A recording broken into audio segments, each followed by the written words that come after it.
All right. Welcome back to Sorare FP. It's been a long time.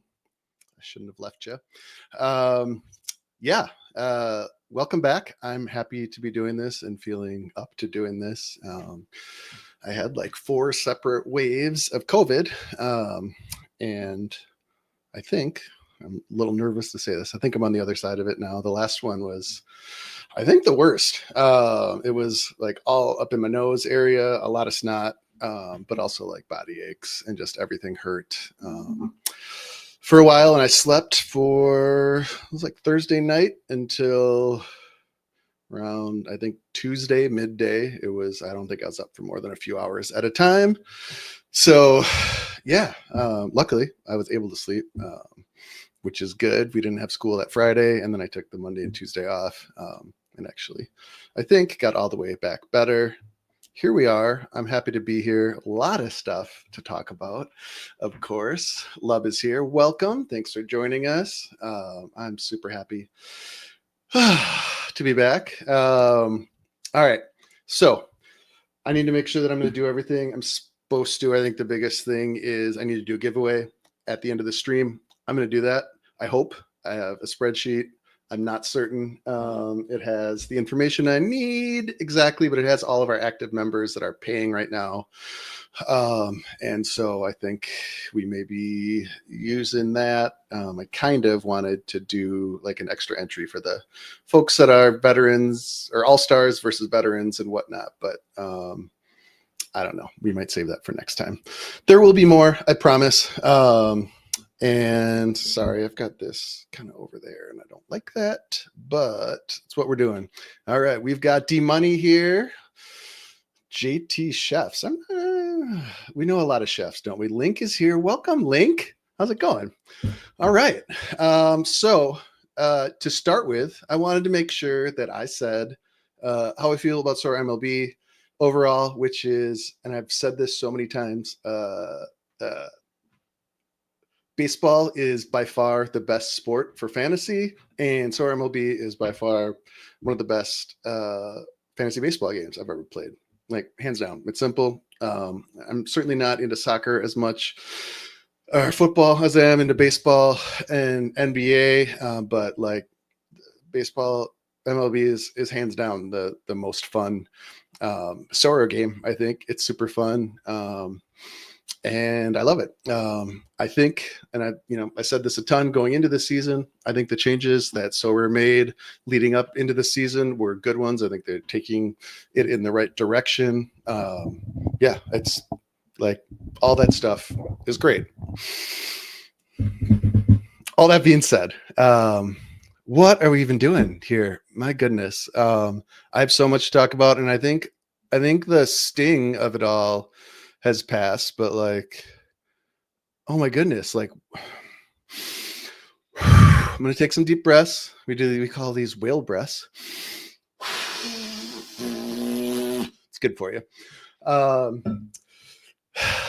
So I'm not even sure where to start, and you guys might need to keep me on. You might need to help me if I'm forgetting anything, because I think there's a lot, but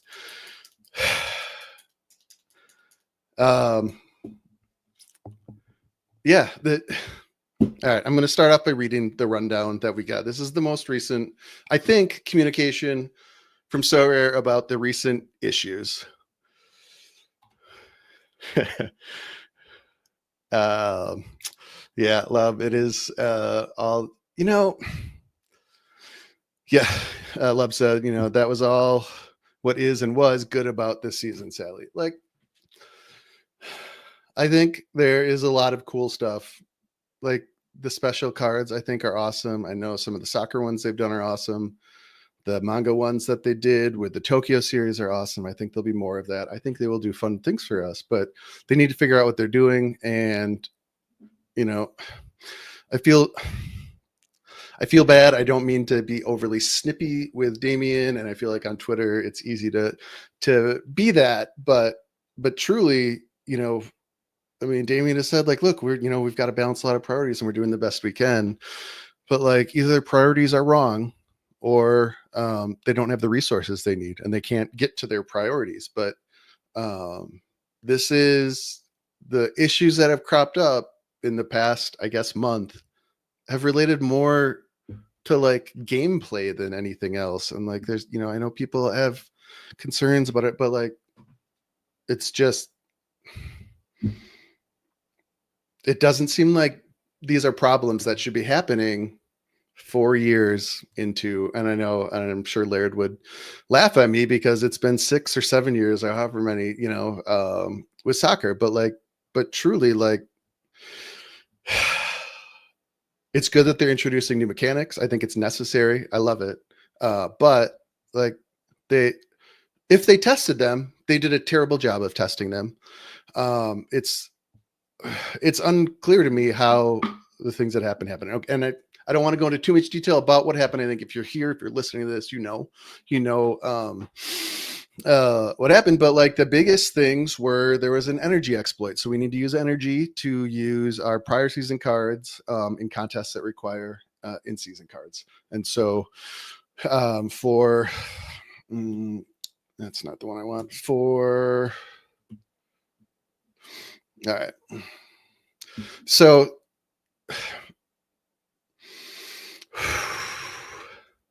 all right. So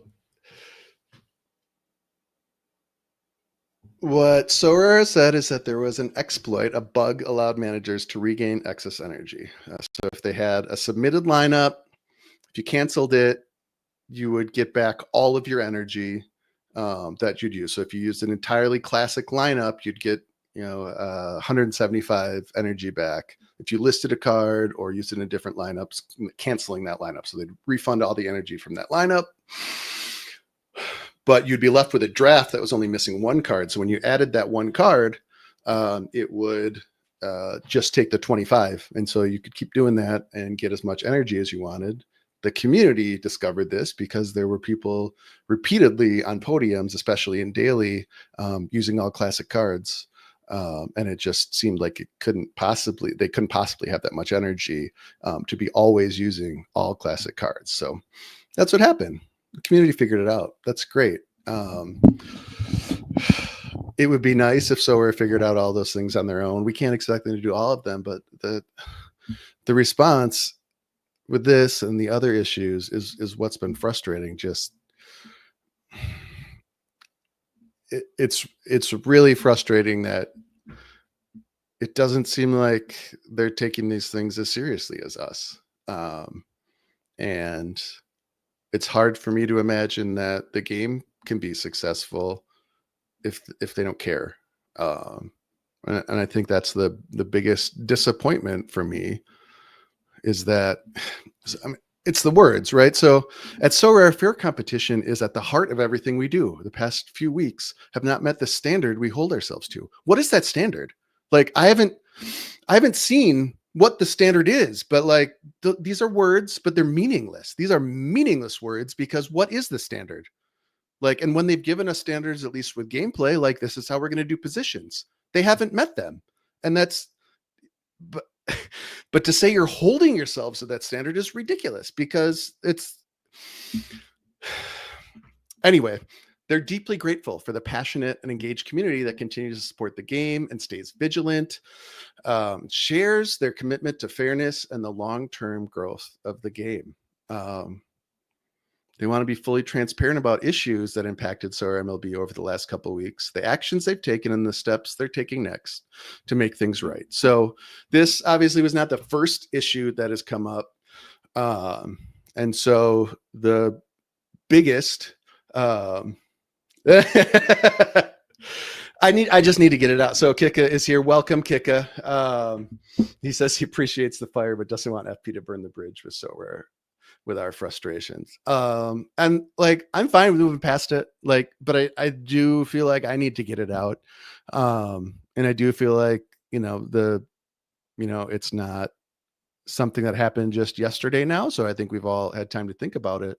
But again, the frustrating thing for me is that these words, they simply don't seem to be matching up with the action. And so, I'd asked Damien to come on the stream. He politely declined. Of course, he's always welcome back.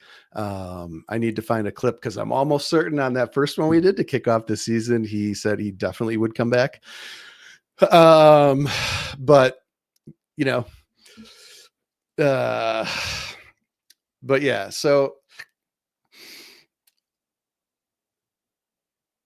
after all of this, I kind of written down like the questions I had about what we're doing and all of that.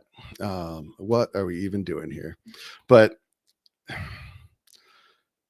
the issue for me with this is that there's just not full transparency, and then certainly there's things that they can't and shouldn't be telling the community about how they're doing things and what they're doing. That's fine. That's understandable. But I guess to back it up, the other issue, and Kika just mentioned this, the triple play issue. So the triple play issue is that there was a promotion where for buying cards off, like from auctions, you would receive some energy and you would receive either some essence or some cards, and approximately 10% were supposed to get cards is what they told us. The community took a look at that, and from what they found, and it was a pretty large number, it was the last data that I saw it was 5%, not 10%. And so what Sorare told us was they were slightly off, and so they did something to fix it, which didn't make the community happy because it didn't fix the problem. It was just hey, we're sorry. So here's, I don't know, essence or whatever they gave to us, but it was a problem that was solvable, which is one part of it, and they didn't do that. The other part of it is that they weren't fully transparent about it. And so, John did with the jersey promotion, they did show the numbers for that, which is good. That is great about transparency, but they didn't about the triple play. And I don't know why. And maybe I'm wrong. Maybe it wasn't 5%. Maybe it was only 9%. And it was supposed to be 10. Maybe something happened. I don't know, but that's the issue I have is we don't know. And it's, one of the things that I've always said is that, this game is going to live and die by the community, by the people caring about this, because people care about this, it will have legs. And if people don't care, they won't. And there's no better way to make people not care about this than by at least giving us the impression that you as Sorare don't care. And that is the frustrating part for me, is that this won't work. If there's not at least someone taking it as seriously as the most serious players. And I've been teasing Damien for saying, well, if I care so much, I should submit my CV to come work with them. But I don't, that's not what I want to do. I would rather not work at all, to be honest. And so it's frustrating that that we have to push on these things, that we don't get full transparency, and that we frankly don't know what the standard they're holding themselves to is. And I appreciate as much energy, as much information as we get. I think that's good. But they're auditing their systems to ensure there's no more issues related to lineup building and editing, and they're enhancing their systems to better monitor energy transactions and detect suspicious activity. They know that building trust takes time and consistent action, and they can't undo the issues that occurred. They're committed from learning from them and improving the Sorare experience every week moving forward. I hope so. But and I know it's hard, but like, there's just a lot of stuff that went wrong. And so I want to just quickly touch on that stuff. So beyond the energy, actually the biggest thing is that even in this one? Okay, yeah. So the lineup override exploited. So as well, along with the fact that you could get a bunch of energy by canceling your lineup in daily lineups, and I think it was only daily, not the kind of normal game week, the bi-weekly games. You could swap players in and out even after lock, even after I believe they had locked. And so that is how, it was just, I think, a couple managers, again, that the community identified that um, we're just building a huge energy balance, and we're also just on the podium repeatedly, and it's because they were able to make changes after lock. And so I know Sorare took steps to correct that, to, I guess, eliminate that issue, to help the people that didn't get the rewards. If you took second instead of first, I believe what this says is that they're going to let you keep whatever you got for second and also give you the prize for first. And um, so that's the correction. However, it's only going back to April 12th, which I don't understand. That is another question I'd like to know more about. But we may or may not get them. I don't know. I hope we do someday. All right. Let me look at my notes.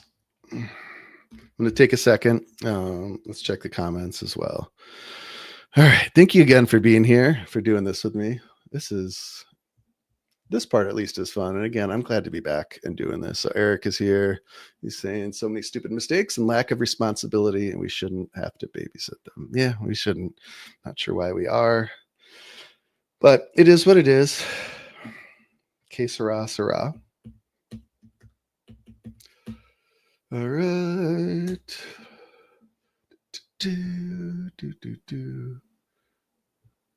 don't know where my mouse went. There it is. All right. So these were the notes I threw together.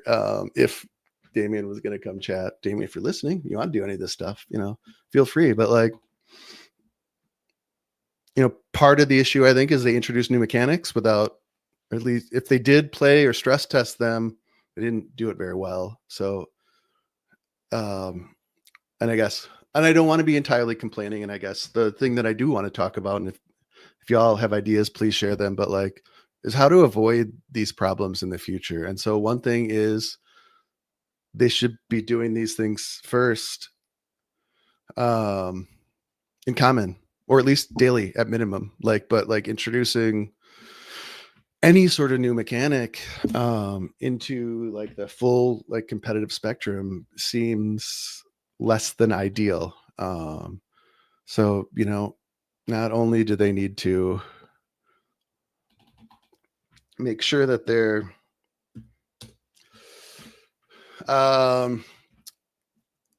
testing this stuff, but this stuff could be done in common. It should be. That would be my suggestion. My next one was, it feels like we have to yell at Sorare that they're not even aware of the issues that we're yelling about, and particularly that they don't understand what's important to us or not. And there's been times when I don't mean to be going at Damien. I think Damien's an adult, and I think he's got a fine sense of self. I don't think I'm hurting his feelings too much. If I am, Damien, please feel free to message me and let me know that I'm being too mean. But, there's been times when Damien has asked the community, whether it's in Discord or otherwise, hey, is this a game breaking issue, or just, something that we'd like to see change, things like that.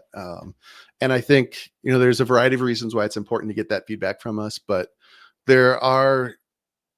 when there are issues that are clearly disruptive to the way that the game works and are going to be, bells that can't be unrung. And so whether that is making a bunch of pitchers that shouldn't be relievers, and then either only having, a couple of them or not, and what that does to the fact that people bought older cards knowing that a pitcher was going to be a starter this year, not a reliever, and wouldn't have reliever cards. It's one of those trust things for going forward where it just makes it harder to want to commit to the game in a way that I feel like we've already done, and so maybe maybe it feels very frustrating just how early season is gone and the way that Sorare has responded to it, just because it seems like they don't care and they're taking us for granted. So that's me. And so I would also like to know what resources they needed to have had to have presented this. Like, um, you know, and this is one where I don't know that I have a solution, but I guess to back up, the more that they communicate with us, I think the better, we understand where they're coming from, that they do care. It's like any relationship, whether it's family or friends, when you don't talk about things, resentment builds up and all of that. I don't mean to be doing therapy here tonight, but like, that's how it works. And the less, you do that stuff, the easier it is for miscommunications to happen and all of that, and for people to not be on the same page. And I know it's a lot, but I don't know if that means Damien and John or whoever else, need to, start doing AMAs with the community, or, coming on streams, whether or not it's mine or like, FP or anything else. Like, and I think that would be great to, to talk to Hunter and to talk to the folks at Digital Dugout, formerly Nifty Sports, and Nate at Soar Edge, and, Mike Zakarian. I know he's doing MLB stuff now, and Laird, like every week, like talk to someone, give us an hour. And, I know that's not nothing, but I also like, I think that's what's necessary to make sure that everyone's on the same page going forward. And then, so in terms of resources, this one, I don't know. And I mean, this is one that I guess Sora needs to answer, but like it certainly seems like they didn't have the resources they needed. And what that says about the company, I don't know, and it may be that soccer is more mature. There's less kind of dramatic changes that happen there. I would imagine soccer gets the most, like dev resources, just resources in general, when they're working on something. And I would imagine even when MLB is a priority, it's still not all of the resources are going to MLB. It's just MLB is getting more, I would guess. And this is guessing. I don't know. But I mean, these are the things that, us knowing like how does this happen? Everything from, so when I guess to back up for all this stuff. So the common market and Weathers Gate, if you're not super into playing commons and weren't paying attention early in the season, when they first started the common game, players had a score. We knew it at least looked a lot like the way the NBA common game was run, which is that, prices would, or however much you needed to pay for them using your common essence, would change based on performance and price and all of that. And so Ryan Weathers was someone who was obviously like going to be worth at least something. And he was like one where like no one was as low as he was. And so again, that's something where there's people that care a lot about this and are like, I mean, it's a game and we want to win the game. And like, that's, the behavior that you want is us like taking a look at the game and the rules and seeing how we can, play the game as successfully as we can. And so that it's going to mean that people are going to look at ways to increase their common essence to get, their common gallery like as impressive as possible. There was the position issue, which was again, when the first cards were issued, like the very first auctions, what Sora had told us in the past was that position eligibility was going to work such that every player would start the season with one position. It would be their primary position that they were expected to play, that was coming from their data provider. I know someone shared who the data provider was with me a while back, but that's how it would work. And that's totally fine. Ohtani is obviously a unicorn. He's treated differently. That's totally fine with me too. There's especially last year, knowing that Ohtani it was 95 to 99% certain that Ohtani wasn't going to pitch last year. So like, why were his cards? Why did they have pitcher on them? Like, who cares? Like, he's special. It doesn't matter. And it'd be different. It was the other way because he's so much more valuable as a hitter. All that being said, it looks like what happened with the cards were the initial auctions for all of the players that were being auctioned. Instead of just having a position, it looked like any position that a player had ever qualified for. or at least maybe last season, maybe that they'd played enough to qualify for. But so anyone that had an RP card last year had and was going to be a starter this year had SPRP. Just, it was probably a good 10 different pitchers. Position players also had a bunch of different positions. Bizarrely, some relievers were listed as starters. And so ones that at least made sense, like Louis Varland, has been a starting pitcher, most of his career. Twins fans would like him to be a reliever. He's got phenomenal stuff, and I think he's going to be a great reliever. But it was, I think by the time those auctions happened, Louis Varland was going to be a reliever, not a starter. But also like the Rockies closer, I want to say it was Seth Halverson. I don't think he's ever started a game in his career, like minors, any little league. And so he was listed as a starter as well.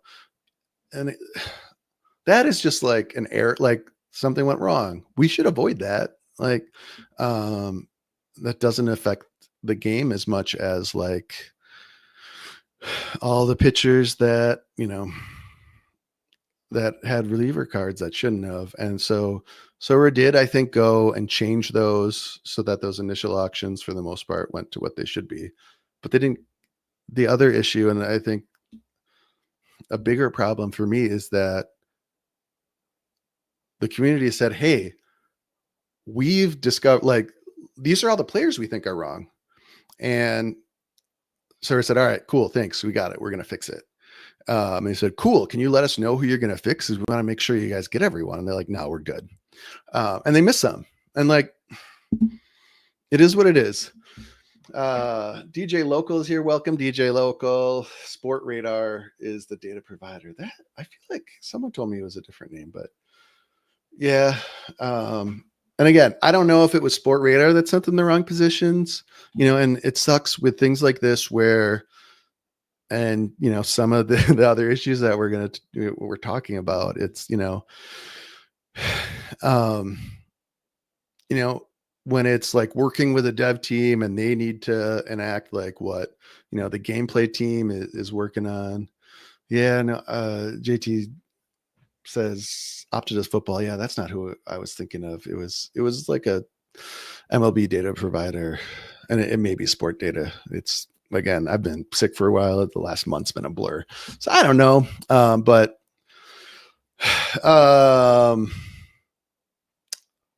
yeah, I lost my train of thought. Regardless, they've talked about auditing, what's that going to look like? I mean, these are, and again, I understand there's some things they can't share. And this is one where I can understand if they don't want to, but like, it would be good to know that they are. Hagel had asked about why did they go back to 412 with the reward correction. So it was happening before April 12th. I'm not sure why they went there. I hope it's not that's as far back as they could go because they weren't keeping the data they needed. I don't know. There were concerns, I think, that they couldn't figure out the energy balances, which I find hard to believe, but certainly I guess if they're not keeping data, I mean, there's stuff, with our projections that I'd like to be able to do that just part of our process isn't saving, week to week projections to see, who's changing week to week, to go back and just track, what scores did they actually put up and how does that compare to, other projection systems. Is a thing I'd like to do. It's just not part of our process yet. Hopefully we'll get there. But like, I'm like an idiot who I didn't even want to be here today. Yeah. So like, the expectations are less for me. I think maybe I'm just being overly kind with myself. And thank you again for everyone that's been patient with me as I try to figure out how to do all the spreadsheet stuff and all of that, and hopefully not break it. It's getting easier every time, which is good. I still do need help sometimes. So, yeah. So again, thank you for your patience, but like, we just expect someone whose job it is to, oh my goodness, Brandon Nimmo has 63 points already. Well, there you go, man. I went with Alonso and Lindor, but I don't know if I played any Nimos, which I really need to start doing more of. Let's go Mets. All right. The other notes I had made were, again, with triple play. What does slight mean? Did they mean 5%? Were we wrong? I don't know. It'd be cool to know. With tiering, and again, this is where the out to lunch came from. Again, if you're here, I'm guessing you're following the drama of Sorare MLB, but yeah. So when I started tweeting at Damien about fixing something, he said, look, well, why don't you, make your own tiering model and fix that if that's such an issue and all of that. But and this is the biggest thing. And again, I said, I wanted to talk about solutions. Like, why isn't the tiering calculation open source? I can't imagine there's some sort of competitive advantage. If there is, you can address that. If there's a way to game it, that's what we want to figure out. If there's a way to game something that is how this game works, we want to figure it out. It should be open source. And frankly, I think that should go for the other gameplay stuff too. Obviously certain things can't be, released, but the stuff on Sorare's end certainly, could be shared. And again, the more transparency there is with this stuff, and hopefully it's not just lip service they're giving us about wanting to be more transparent. We'll find out over the coming weeks and months, I hope. But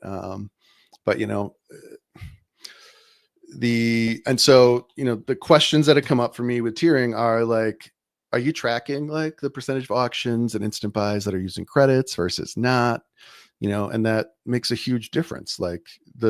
The money that's coming out of my pocket is what matters to me when I'm buying a card. So I'm I frequently will overpay for a card if I'm using credits on it, because the price is still better than, lower than what I'm willing to pay for it. And so again, I haven't had a ton of time to dedicate to Sorare this year like I have in past years. And so it hurts me because I really want to get every card as cheaply as possible. But if you don't have time, it's just easier sometimes to get them, just to know that this is a price I'm willing to pay. I can get it for less than this with the credits. There we go. I'm not someone who frequently uses the credits to kind of make money back, so I know there's folks that will sometimes take the credits, buy a card, and then sell it immediately. And if they can, if they paid half and they can get, 3/4 of what, the kind of going rate is, you make a little bit of profit there. And so that's a good way to turn your credit into actual cash. So cool. I think that's awesome. But it's, again, maybe if I had more time, I'd be working on that, but it's just not a thing I've been doing. So that's not how I'm using my credits.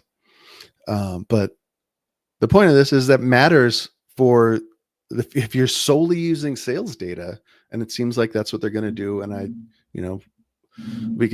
I've joked throughout the years about, let us play with the tiers, let us do things with it, whatever. And, whether or not the way that they're deciding to do it is good or not. And, part of their explanation for it is we want it to be, totally subjective. And all of that. And, we want the market to decide. And so if people are willing to pay X amount of dollars for a card, even if, many people think that's wrong, that's what the market is deciding. The huge issue for me with that, explanation is that it doesn't take into account the things about the market that Sorare has to know. I would be shocked. And obviously they haven't done the best job of showing that they're, on top of everything, but I'd be shocked if they, weren't tracking data about auctions, right? So they're tracking prices and all of that. And I would hope have to know that. So one of the issues that comes up with the prices is that how long an auction is live for matters, what time it's at, So, some auctions at times, they've listed them on a weekend. It was like 3 hours from when it posted to when it ended. And that card is almost certainly going to go for significantly less than a card that is it ends 3 days from when it posts. And so it's covering a wake time for people around the world. There's just more opportunities for people to bid, for people to see it. If there's an auction that's only live for 3 hours, like many people are just not even going to see it. Like no one, I don't think there's that many people that religiously check Sorare every 3 hours. And if you are, there's something wrong with you. And even coming from me, I feel like there's something wrong with you. You need to stop that. But things like that affect price. The rate of auctions. If there's only one Kyle Tucker being auctioned every week, it's going to affect how much he's going for versus if there's one every hour. And so this is stuff that they know, and I wish they would use it. I guess I'm not sure that they are. Anyway, I feel like I had more notes, and I'm sorry that I couldn't find them before we got started. And I was trying to do giveaway stuff, which hopefully we'll be able to do. So yeah, so if you're here, if you're joining us, there's a very good chance we're going to finally do the rare lineup giveaway. I need to check the spreadsheet that we downloaded from Patreon. Like, an issue that I was coming up with was if you were someone who, like, I wanted to kind of give an extra entry to people that were new. But if you're someone who, like, maybe were a member 3 years ago, and then, canceled, stopped playing MLB, whatever, and then came back this spring, the date that I had was your original sign up date. And so I need to look at and see what's on there, but it might just be, if you're an all-star, you get 2 entries regardless of when you joined. And if you're a veteran, you get 1. I think that's what we're going to go with. If anyone listening has a huge issue with that, that's what we're doing for now. So there we are. All right. Let's check on comments. So Eric got Luis, I'm guessing L Ortiz, as a rare T2 reward. Oh yeah. And so, like, that's a card that recently had an RP card, and they changed it. But yeah, so like the price data is based on it being an RP card. That's and these are the things that I don't know if they just don't care or not, but like when we're questioning, like, do they care or not, it's tough. All right. Kika says, give the people what they want, 2025 versus 2024. Total reward comparison. Kika, is that I'm supposed to give the people, or like Sorare is supposed to give the people? But in the meantime, I'm going to sing, got to give the people. Get the people. You're welcome, everyone. Podcasts are weird. I just think it's funny, like how, like, I cycle through them. Like, I used to listen to Jalen and Jacoby religiously. I don't even know if they still have a podcast anymore because people change companies and all that. But like, and then one day I didn't. It's interesting. That's the way the world works. So Lub says, we never got an answer why credits expire after 7 days now. Damien said he'd look into it. And has ignored everything since, but now you need to use a bid to refresh them if you don't earn new. I'm not sure exactly what that means. So Love, if you're still here, I'm guessing that bug is bid, but you need to use a bid to refresh them if you don't earn new ones. I'm not sure. 2 game weeks ago, I didn't win any credits. And so, like, I've been winning a lot of credits, and maybe it's because wasn't paying much attention. Maybe that's just how it shook out. I mean, I still won cards, but like no credits. And so, yeah, I was surprised that I didn't have any. I won $6 worth of credits this week, so I've got that. Let's check that out. That's not what I want. Got to give the people what they want. Let's check the market. All right. Oh my goodness. All right. So I can't rant for too long. I feel like I've gotten most of my mass bid auctions, and if you're lucky, credits timer gets refreshed. So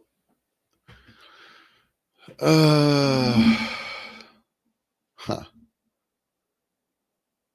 So I'm guessing like if it's going to expire, but you use it in a bid, when it comes back, it'll get refreshed. Maybe if it's during the crossover period, like when the new credits are issued. Not really sure. I'm guessing they're trying to avoid the, again, one of those things that the community was like, how do we take advantage of these rules? They're like, well, we're going to have credits going into next year if we just save our boxes. And so I'm guessing they're trying to avoid that, but I don't know. I also don't know where to find things as well anymore. So like this is a bunch of data. I don't know that I need it. Ooh, I'm close to a rare one. I did get enough for a limited one today. All right, let's close my stupid notes.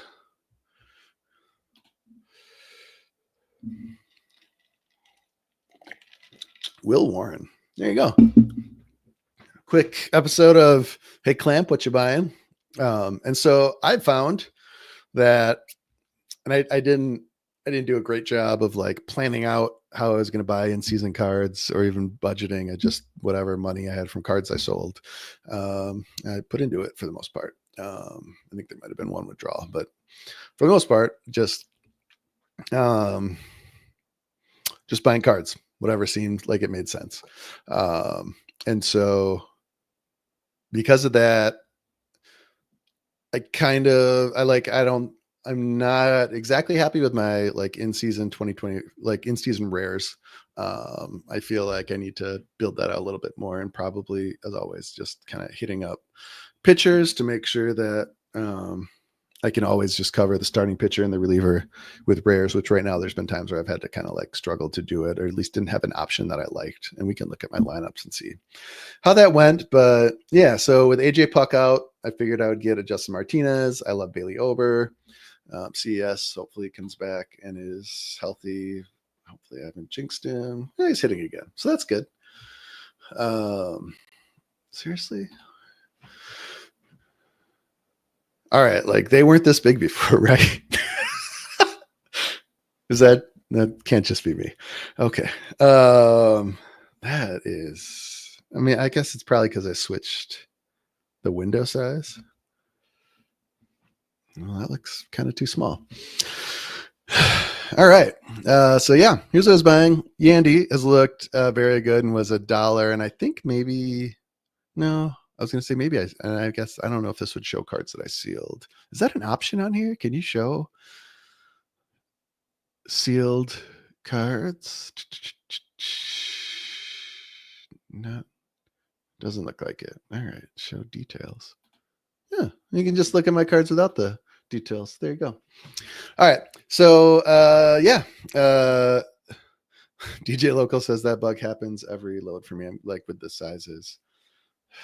That's one of those things that, I mean, this isn't like Sorare needs to get their act together. It's just like any sort of like web design stuff. It's like, I feel like at times people are like overly interested in making sure that there's like a different mobile view, and like just like make your website work, and stop having things move around, and it'd be easier for everyone. So I know so Jump says, vault at top shows your sealed cards, which I know that, but like I just kind of want to see, and I guess maybe like I can go look at my purchases, but usually this is how I look at like what cards did I buy. And so if I bought other Yandys, which I might have, I feel like at least some of these I did, but I don't know. But Ryan Jeffers, so the Twins are struggling, and so Jeffers is a good one, I think, to look at right now, where he's a quality offensive player. he was not really usable in Sorare for the most part, because he was like, the Twins would typically do like a 50-50 split with their catchers. So he'd play like every other day, no matter how well he was doing or not. Like if who's the garbage offensive catcher that they have? I'm not going to worry about it. He came from the Astros. He was with the Red Sox before that, right? I don't know. Anyway, but Jeffers is playing like every day now. Like other than day games following a night game, I think he's been playing. He's their everyday catcher. And he's going to have value, I think, because of that. Vasquez, thank you, DJ Loco. I was like, DJ Loco's going to know this for sure. But yeah, so if you're looking to go cheap, like Jeffers is one. Trevor Larnach looks like he's finally come alive now. You know, we were joking before the season that, you know, I mentioned Larnach and Wallner on every podcast that I did, which was definitely going to jinx them. And apparently it did. The Twins again have started very slow. It's no good. But yeah, so Yandy, I want to say it sounded like he was someone whose launch angle was increasing, and so he's someone who hits the ball hard. But if they're grounders, it's not as valuable. But if they're in the air, they are. And it looked like he'd been lofting more balls. Max Fried, I won a Webb, and then these were jerseys that seemed cheap, like $2. Like maybe I will have a collection for them or not, but again, it's something where, and like the Rockies, like I always like having Rockies. So yeah, we'll see what happens with the Rockies tonight. The weather looked, YouTube user says, fully transparent about issues. What about Triple Play? Yeah. And so, if you're just joining, that's the big one for me, is that they didn't really tell us. They just said there was slightly less than they intended. I don't even know what that means. So yeah. Jump Shoot says lots of Ray games on the road in the second half. Rays. Yes. Rays. Was I talking about the Rays? It was the Rockies, right? Or Yandy. Maybe it was Yandy. I don't know. Anyway, I like Dustin May right now. I feel like $10 for him is fine. A's. I love the A's, and that's one that I'm working on a collection for. So Spence. And so Soderstrom. JT says it rains all summer here in Tampa. Yeah.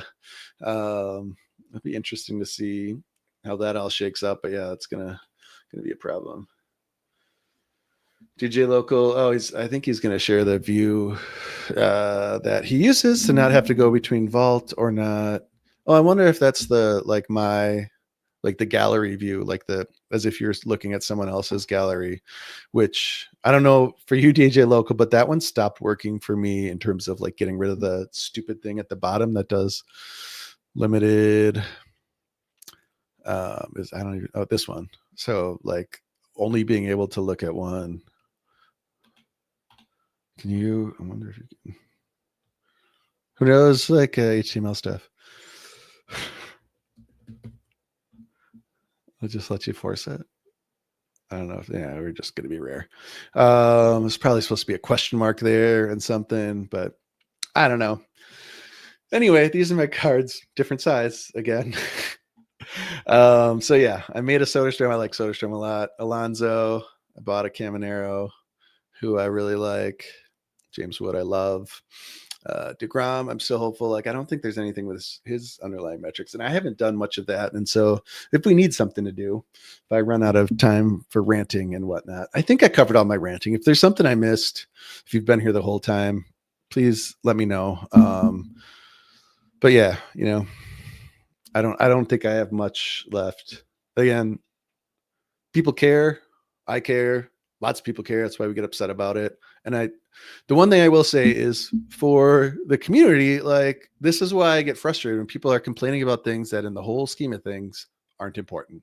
If you're we really need no hitter scoring, or whatever, T5s we need to figure out a way for T5s to be playable.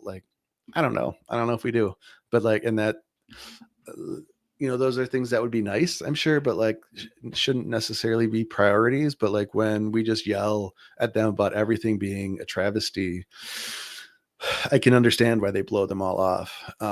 And so, if I had one wish for the community, it'd be like, be judicious in what you yell at them about. Like, obviously, we're going to continue bringing things to their attention, but like, and I do think MLB, from what I've seen, is a lot less insane than football or basketball. But yeah, I don't know if there's much more to look at. I'm really liking Michael Harris right now. He's someone that has always seemed too expensive, but like for $5, he's when you want to take advantage of some bad righty pitchers, he's going to be at the top of the lineup.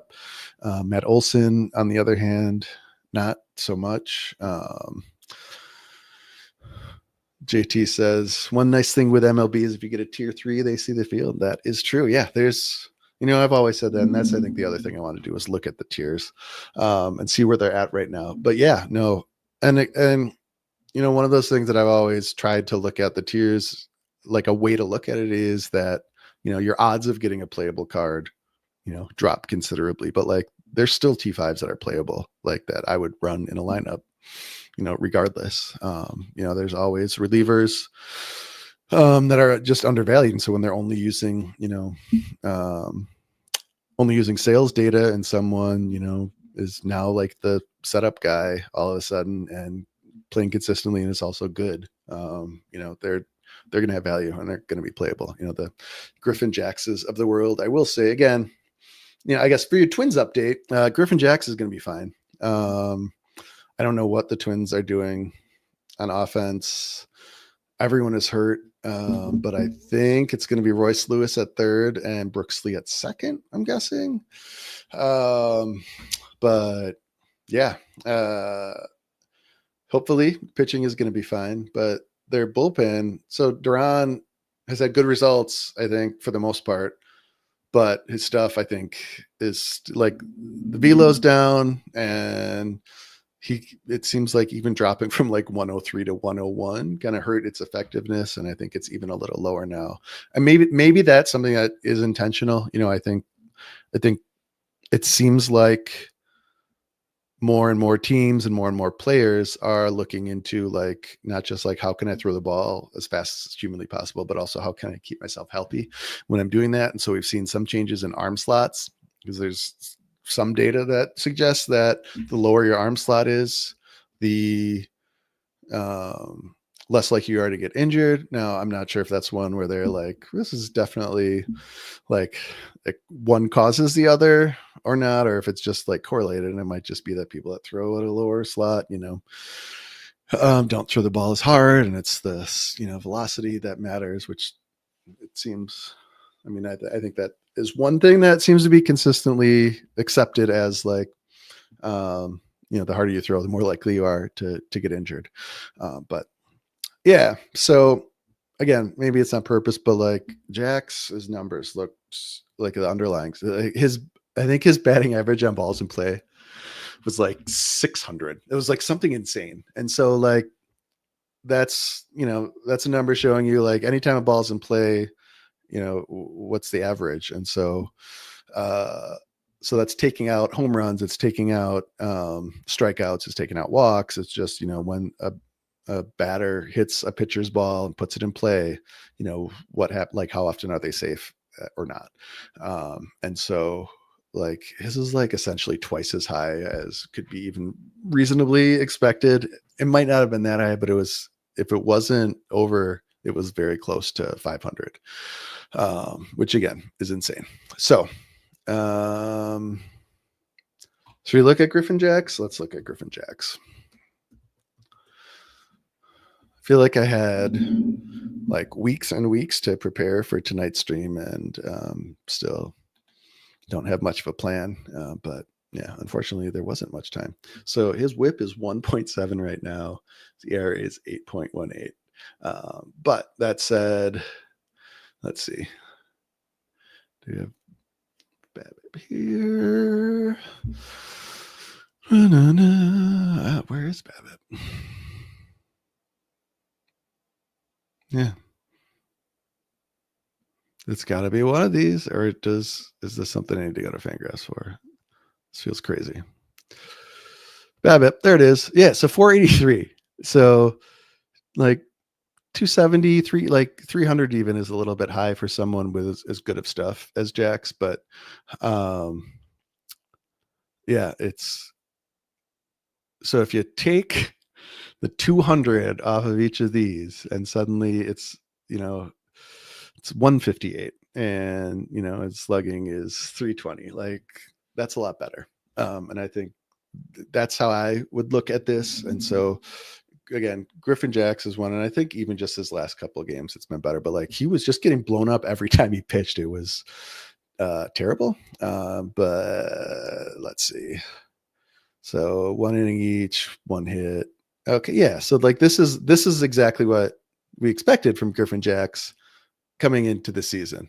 That, you know, 1 inning, 3 strikeouts, 2 strikeouts, two strikeouts, 1 hit, no walks. Like that's awesome.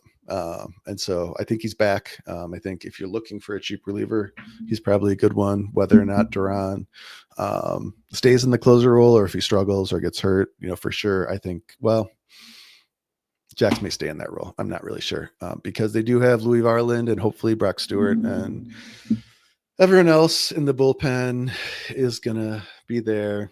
All right, checking in. Jump shoots is one Royce. I think Royce soon. It certainly sounded like it last time I listened to a Twins podcast. But a lot of times, so if you're interested in like way too much Twins information, Gleeman and the Geek is like it's a local Twins podcast. They have a Patreon. I think it's like $5 or $6 a month for. They do one free podcast, but I think 2 or 3 others during every week, and it's great information. They're, I think, the type of sports fans that I like to listen to. And so, all right, Lewis is rehabbing. And so, you know, just based on how, like, where the Twins are at right now is that they ended last season on like the worst possible run and fell out of the playoffs. They started this year terribly as well, and also have had a bunch of injuries now. And so, I mean, we expected Royce Lewis to be injured, but for Willie Castro and Matt Wallner and Correa, his wrist hurts, I think. And so he hasn't hit an extra base hit, I think, in approximately 8 weeks. But Buxton's healthy. Who else? That might be most of the injuries, but like it's a lot. It's most of their team. I think Julian is good. I'm not sure who else. Lee was hurt too, and he just came back now. But I think he was having back issues. But yeah, so there was no easing into things for Royce Lewis. He came back so Friday night. But if he's not already on the active roster, I'm guessing he will be. The Twins are playing tonight, right? Let's take a look. So when I type in MLB, MLB trade rumor comes up because I do check that a lot. 9 RBIs for Nimmo. That is pretty wild. All right, so Minnesota's up 4-0. Love it. We got Jonah Bride playing third, so he must not be back yet, but we're in Cleveland, so maybe they're going to let him wait. Yeah, well, so I guess I'm just talking through the Twins lineup now. They're not going to play him at third every day, I hope, Lewis. And so, yeah, so I don't know. He should be DHing. All right. There we go. There's the Twins. Looks like, Eddie Julian, the home run. Eddie 2 times, as I like to call him. He's had a couple 2 home run games. There we go. So Hegel says, you know, talking about the no card entry thing. It is dumb. That's one of the things I'd like more information about. Just did it really come out of the prize pool? It shouldn't have, right? Right? I don't know. It's hard to know. Anyway, but yeah. Hey, Eagle. Hey, Mookie is also here. Welcome, Mookie. Yeah, it's good to be talking at you guys again. It's almost May. Yeah, so I think 3 more Mondays of work for me. And then I'm off for the summer. I mean, I have stuff to do, but like I'll be back to like being able to, you know, organize my days the way I want, not according to the school schedule. So, yeah, I'm looking forward to that, and hopefully figuring out getting people on the stream and whatnot and doing it more regularly is what I would like to do. I don't necessarily like just talking at you guys, but I'm willing to do it. And sometimes I guess it's just cathartic for me. Like most of us, there's not a lot of people in real life that really want to hear me talk about Sorare for really any more than a few minutes. So, yeah. All right. TJ Local is getting offers from the folks that are winning all those SR super rares. He says, what do you think of super rare mainly going to instant buy only? I guess it keeps prices up. I think it's fine. I mean, yeah, and I again, something I would like to do, but haven't been doing is like tracking that and like, are the prices decaying or not? How is that working? I don't know. But I think it's fine from what I saw on the market. You know, like there were cards that if I was like gonna dive back into super rare, I certainly would have been interested in doing, like, especially with credits.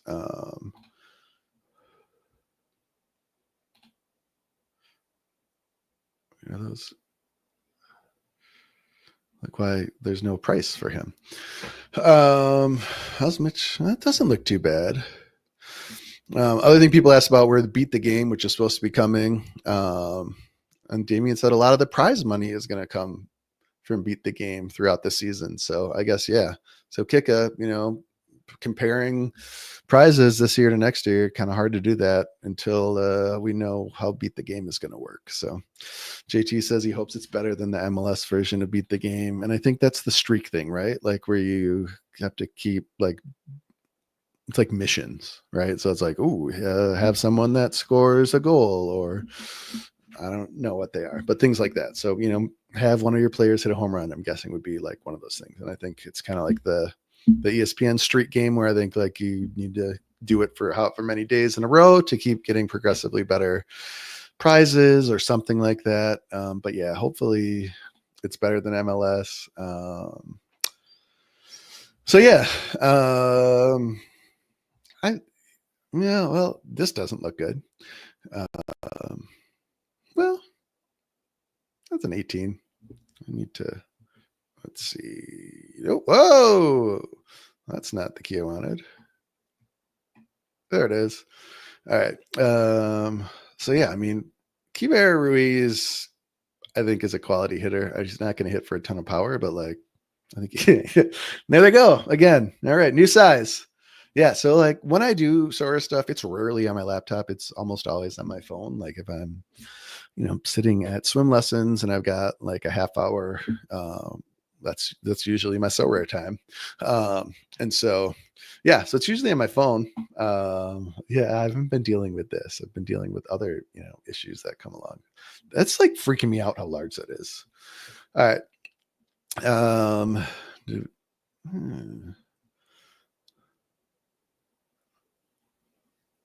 But I definitely saw starting pitchers that I like Bailey Ober, I think was like $175. That seems fine, right? Let's see. Ooh, NBA got the first money mission, so that's good to see. I haven't looked at NBA at all. I've been following the playoffs, although I don't remember. I think I went to bed before the Bucks game was over. It looked like they weren't. No, yeah, Lillard got hurt, and yeah, so hooray!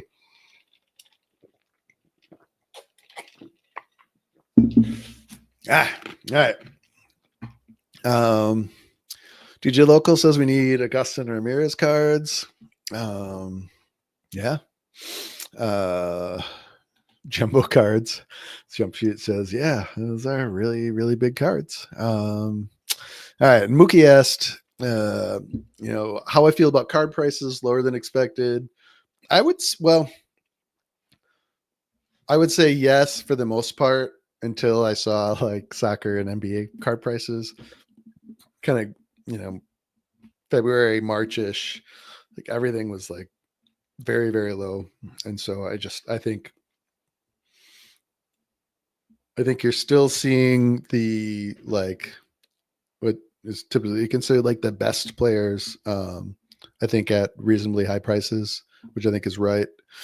Um, More kind of very good usable players, the typically in the off season we'd see guys like Kyle Tucker or Corbin Carroll even, dropping under $30. And that's usually the point where I will just add more to my gallery because I can usually play them or, sell them down the road when they, start putting up good weeks, or like replacing the ones that I sold, last season. So like, I think I left last season, with maybe only like 2 Corbin Carroll limiteds. I know like, with Bo Bichette, he was someone that I had a ton. And when he had a big game week, I mean, this is a couple of years ago now, probably, like I sold almost all of them, just because he was going for more and more money, because he'd put up like 100 points, which is a thing that happens. So yeah, so I don't, and again, I haven't been paying as close of attention as I would like, as I have in past seasons at, what the market looks like. There are some days where I don't even check to see what's going on.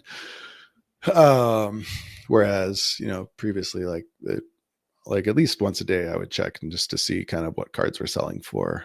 Just kind of keep that all in here and have an idea of how it's working, checking it against the spreadsheet, which I haven't checked yet. And I'm not sure what we have and when.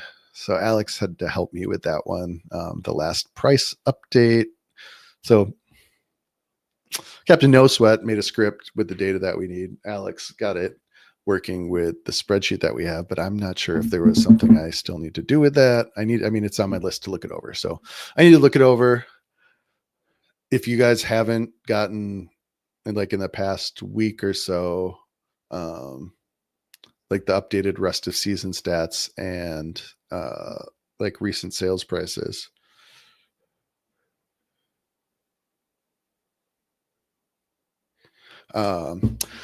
So yeah, I don't know. But I mean, let's look at manager sales for limited cards for classics.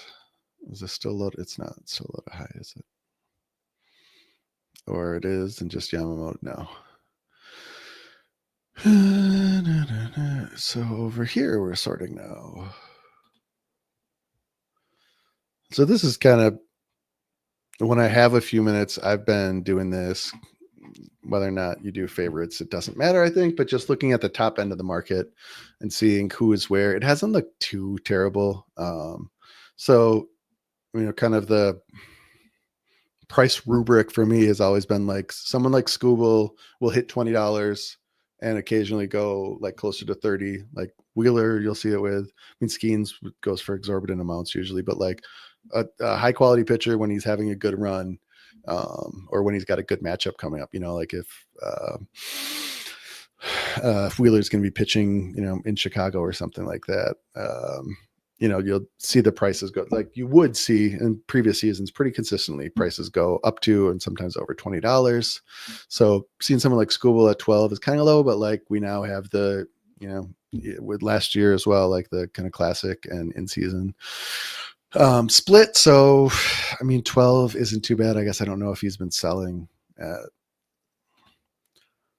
12 or not. This is, I think, too many clicks to get through here. So yeah, public offers 10, 12. Someone went for 8. I don't know how much how many other sales like with direct offers are going on, but that's what we would typically use Sorare data for. I think still can, although there's less data available now. Like you used to be able to see the individual sales data, even with a free account for MLB. I don't think you can anymore, at least not on the app on my phone, which again is how I usually do Sorare stuff. But yeah, so my my kind of guess going into this was that classic cards would be like 50% of in-season cards. And so judge for $50, I think, if $20 is what like the top starting pitchers go for, $100 is usually what the top bats go for, and, Judge and Otani will, hit 150 or, more for in-season early in the season, but like they come down from that every year. But yeah, so I mean, that's about right, and I'd said kind of the last couple of times I was streaming, like, which was a few weeks ago, which is very early in the season, prices are going to be just wrong right now. Like, just like people were like, a lot of folks, I think, buy cards and they're basing it on how much the cards have sold for before. So, someone that was cheap, but like suddenly is going to have a bigger role, or, shows up to spring training and throwing 5 miles an hour faster than they had before, or wasn't healthy, but is now, suddenly have a lot more value. So like, I think these things are shaking out more, but I mean, I think these prices are fine. Like I don't know. Jumpshoot says the market's very reactionary. It is.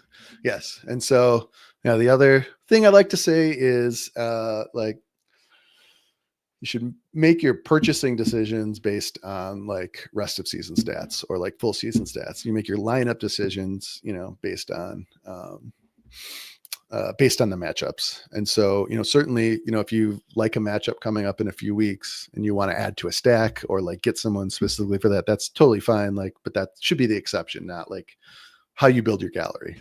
And so I guess I think that's probably the better way to say it. Not necessarily buying decisions, but just gallery decisions, like the cards you want to buy and hold long-term and, keep as part of your gallery. I mean, those are going to be less dictated by the matchups and more dictated by how good the player is. So yeah, I don't think they're terrible. But again, I haven't been very active in the market. I haven't been trying to sell much. I would say everything seems like a touch lower than I would like, or I guess, I mean, if I had more than $39 in my wallet, I would probably be more interested in buying some more players. But also, like, I just need to take a break and get a spreadsheet of all my cards and play with that, because at this point, like, my gallery is too big to really manage it. And so something needs to be done about that. So I'm going to try and do that. So there'll probably be more giveaways, or yeah, I don't really know what. But yeah, so Mookie, that's what I'm thinking about the market. I think it's fine, a little lower than I would like to see, but considering, sentiment right now, not bad. I think, it is what it is. I guess I would like to see how many people are actually playing.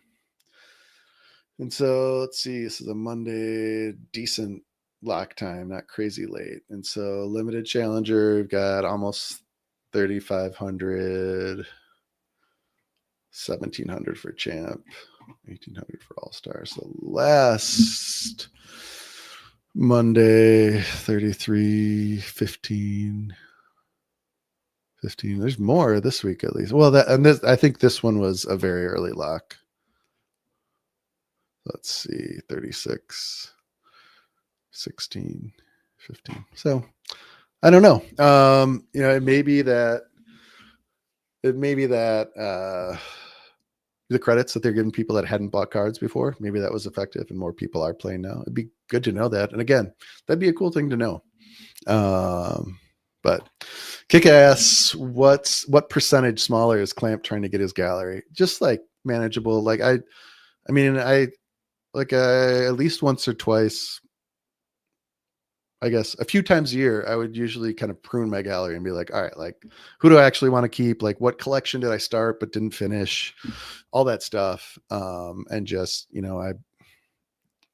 every season I add more cards, even when I'm cutting them out. And so, I mean, I bought, without even trying to put that much money into this, like a few hundred cards. Let's see, is this filter working yet?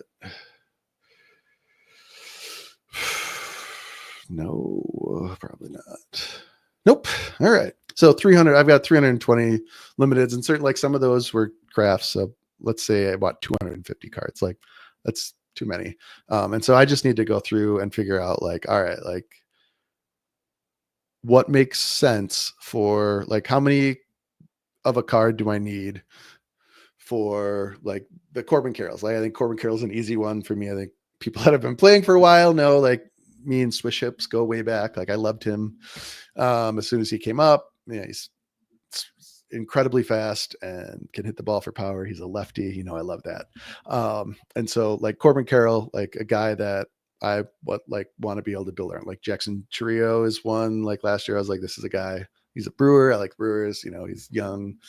One of those guys where they gave him a contract, you know, a long-term contract before he'd even played in the majors. Like that's usually a pretty good sign. Like Milwaukee's not a dumb organization. And so, you know, for young guys that have like all of the things you want to see, like, so for those guys, like how many of them do I need to be able to kind of play the way that I want to play? And it's funny, as I was building my lineups today, I was like, you know, I'd kind of rather play Trevor Larnach than, I don't know, like Bobby Witt, and, you know, rather than dive into like, well, like how much more do I like Witt in the 3 games versus the 4? Or, I mean, I'm certain there were in some cases better plays where I was just like, let's do a little twin stack and see what happens. So yeah, so I need to sit down and figure out, all right, so if this is the way the game is, and it's going to change, I know that, but like if this is the way the game is and I'm going to keep playing it, and for now I'm going to keep playing it. I mean, but truly, again, this is the first time where I've just felt like they don't even, like, why should I care if they don't care? It's frustrating, but assuming I'm going to keep playing, and I have, like, I'm not like selling my gallery, but if I'm going to keep playing like the way the game is now, like what makes sense for the Corbin Carroll types, and you know the ones that I stock up on are going to be, and I guess it'll be easier to do this once I start going through the spreadsheet of my gallery, which I'm planning to get from Sorare Edge because that's a thing that they do, which is amazing. And so going through that, you know, how many of Griffin Jacks, another like a guy that I love to build my gallery around. He's like $1 and he's very, very good. And he like, I'm happy to play him anytime he's, you know, hasn't pitched 2 days beforehand and like has the maximum amount of games. Like I'm happy playing him every time. So like for a guy like that, how many do I need? And so part of what I'm going to do over the next few weeks, well, probably not the first few weeks, I think, of summer. So like late May, early June is going to go over and see, well, like how many cards did I actually end up using? And so that to answer your question, a big part of it is going to be going back over my lineups and seeing like, how many of these cards am I actually using? Like, how much variation is there? And, you know, I always kind of talk about like, you know, you can play this without, you know, needing any of the studs, but like, as my gallery's grown, like I've got at least a rare of most of the guys that I really like, other than like the ones that are stupid expensive. Like, I mean, Judge is obviously a great baseball player, but if I can have, you know, with rare, it's less of this, but you know, like a Tucker and a Chourio and a Carroll for the same price as a Judge, like I'd rather have those 3. It's just more fun to play with the 3 cards and mix and match them than the one. But I do, you know, now have a Tucker and a Carroll and all of that. And so, you know, am I mostly just using those guys, or at least when I'm successful, is it mostly just using those guys? Because I, you know, am someone that over, you know, the past 4 seasons has been saying like, you don't need those guys. You don't need to only have, you know, star tier and T1 players. But how much does it help? That's the question that I want to answer. Like, obviously, like if you have a gallery of like Tucker, Carroll, and Chourio, and O'Neill Cruz and Ellie De La Cruz, and who else? Junior Caminero and James Wood, you know, guys like that, you know, that versus, you know, having like the Larnachs and the Walners, or the, like, who else? Or like Isaac Paredes, Yander Diaz, like guys like that, where I think they're still quality players. They're playable in most fantasy formats, but they're not the ones that you get as excited about, and therefore are a lot cheaper. You know, like how much of an advantage is it to have Carroll? Like, and the way that I've been trying to look at the utility of players is looking at it in terms of like how many playable game weeks are you going to get? And so that's part of what I want to look into is figuring out, if someone's putting up, like how often someone puts up like an 80th percentile score or something like that. Like also looking at like what,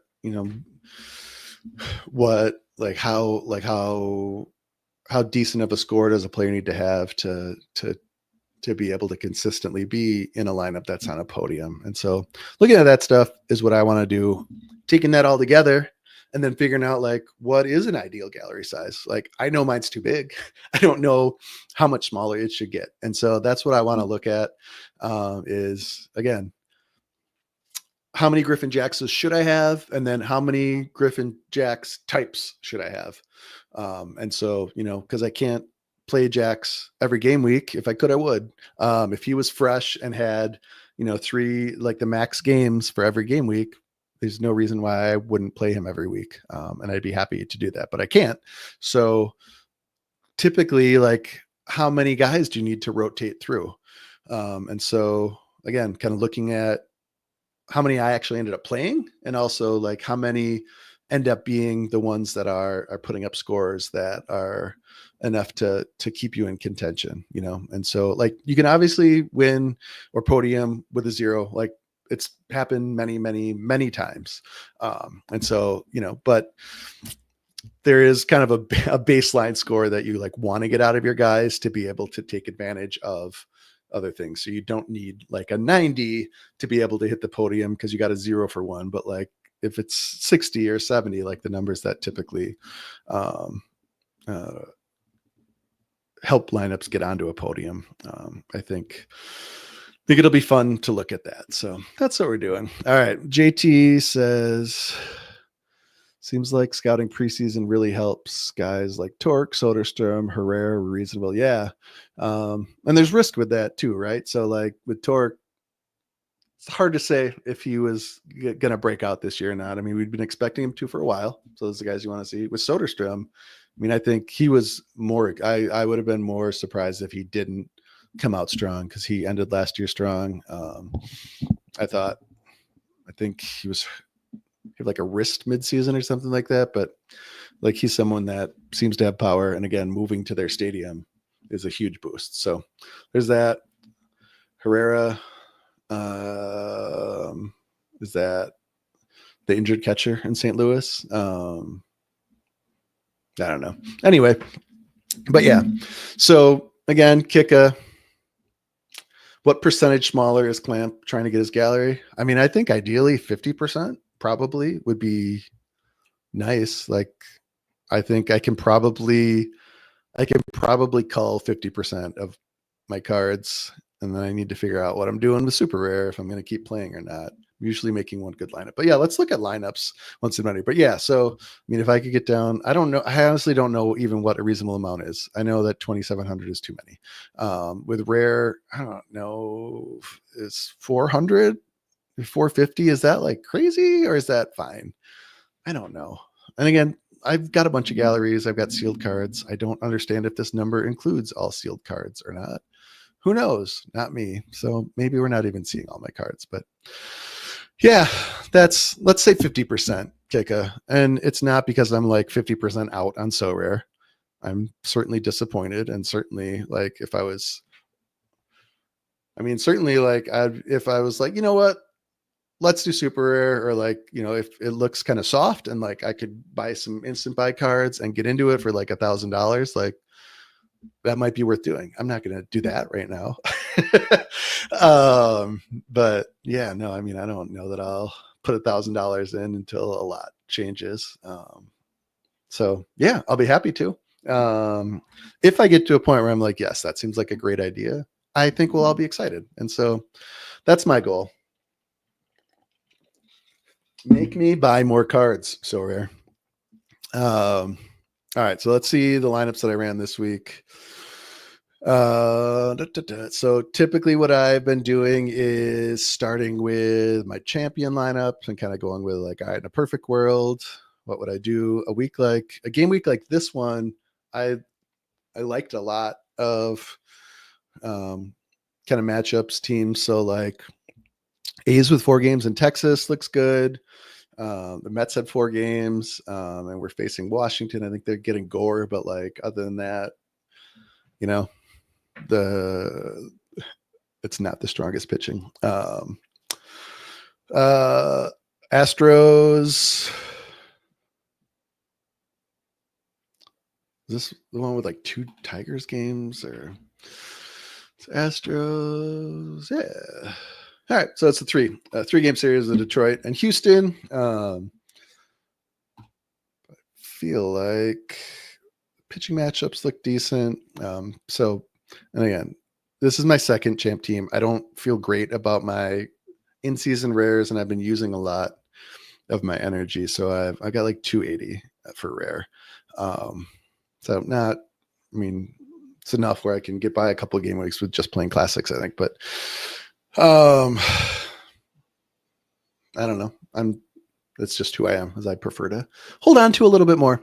But yeah, so this one was just kind of like throw some stuff at the wall and see what sticks.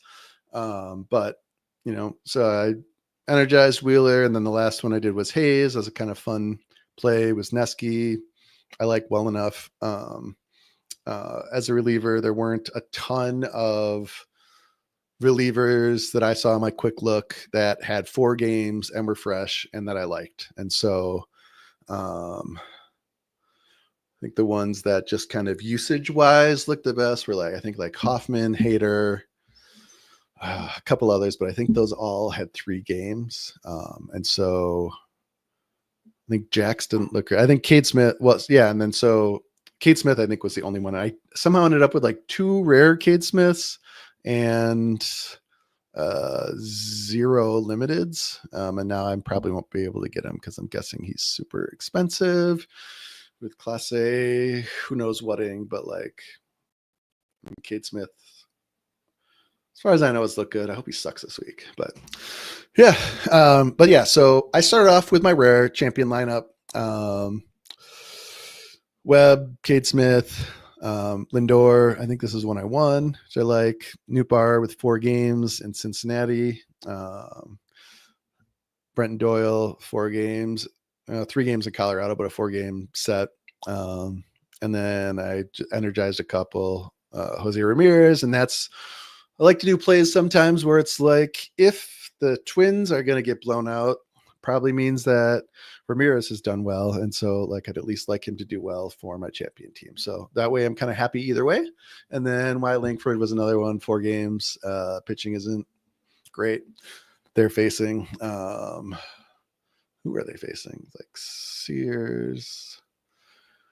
Let's take a look at that. And we can kind of look at the things that I was thinking about as I set these lineups, looking back.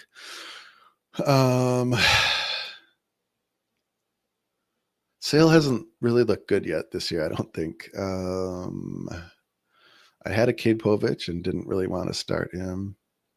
Crochet is probably a fine start. The thing with Crochet is I think his extension has been way down. And I think that's probably part of his effectiveness. And so going from a very, very, one of the best extensions. So that means he's releasing the ball closer to home plate.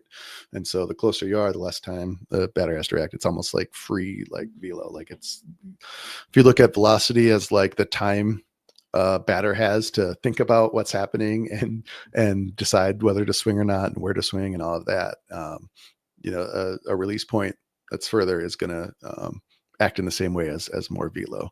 It's been down. And again, I think he might be one of the arm slot guys too, where he's come down a little bit, and it may be that he's trying to save his body. Crochet is doing just fine, but he's not a smash play for me right now. And so at Toronto, I think that's a good play. And this is a number that looks good for me. I think Wheeler was my top pick. I kind of wanted to go with Peralta against the White Sox because he has looked decent from what I've seen so far this year. But I don't know if I was willing to risk that. So we'll take a look and see. But no, I mean, Crochet has looked fine. Just, I think because he's not, the extension isn't there. I don't think he's been as dominant as he was last season. And so, I mean, if he's pitching like, he was last season, I think I would play him every week probably. I don't, he didn't end up Imanaga. As someone I was thinking about. I think I started Nick Martinez as a reliever. Looked like the weather wasn't going to be super conducive to offense, at least there, which is a good thing. Then Guardians. DJ Local says you can podium with 2 zeros. Awesome. Yeah. So it's definitely possible.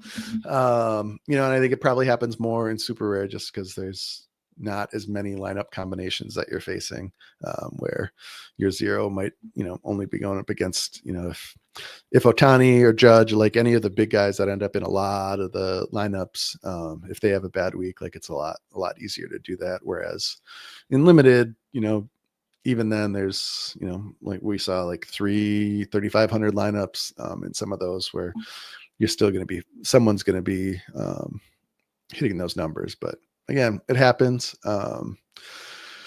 Let's see. Who else was I looking at? Cole Reagans. I was too scared to play. He didn't go on the IL from what I saw, so he should be good. We hope, but who knows? So, and when someone's got something like that, like if he only makes it a few innings again and then has to stop, like I don't want that. So, didn't end up playing him. Yeah. So Peralta looks good here. It's against the White Sox in Chicago. Probably not great weather. Although it looked like in the Midwest, it was like 70 and then 50 in rain and then 70 and then 50 in rain. So I don't know. It may be very varying. I played a lot of overs, I think, in rare. I have a lot of them, and he looked like a decent play. Kika says, good call on the extension issue.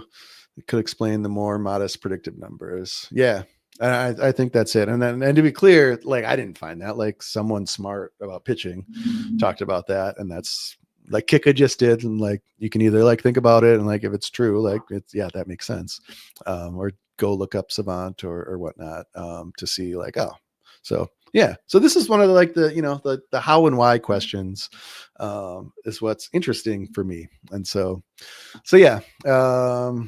I really want Pablo to be back, but he also, he came back from the hamstring thing already, right? He should be fine. Senga looked really good.